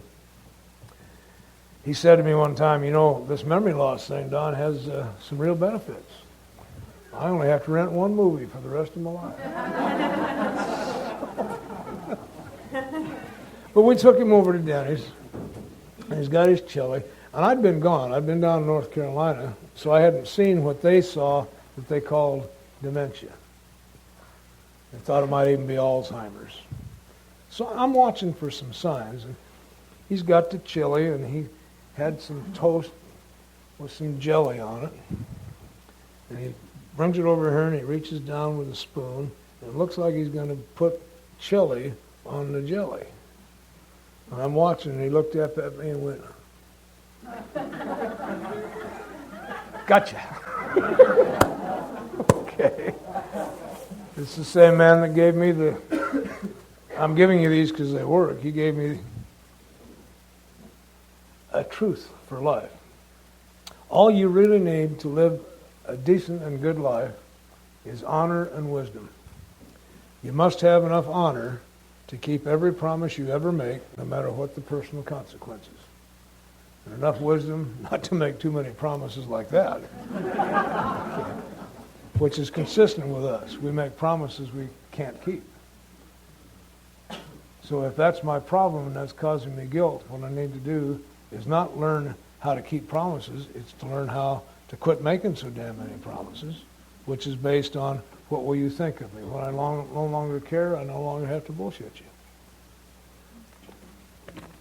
Okay? So, this thing gets really simple.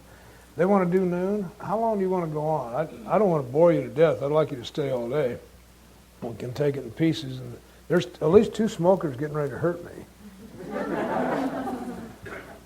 It's now 11:15. We're going to eat at noon.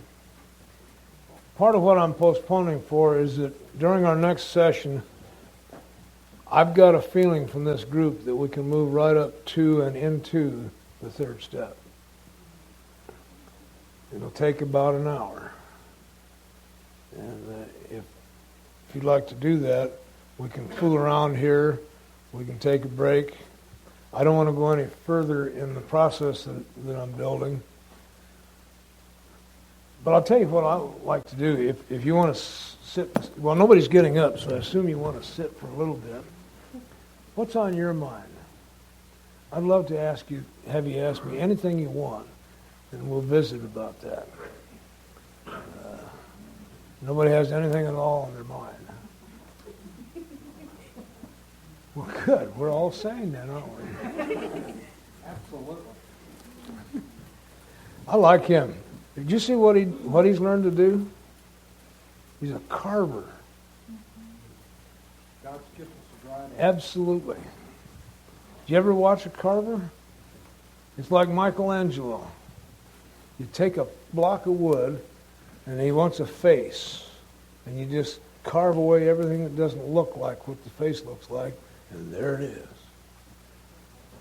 Kind of what you do? Yeah. What I do. Just take away what doesn't look right, and there it is. And that's the spiritual life, huh? We can all do it. Yeah. That's what this program's about. Taking away the things that aren't me so I can show up. Thank you for listening to Sober Sunrise. If you enjoyed today's episode, please give it a thumbs up as it will help share the message. Until next time, have a great day.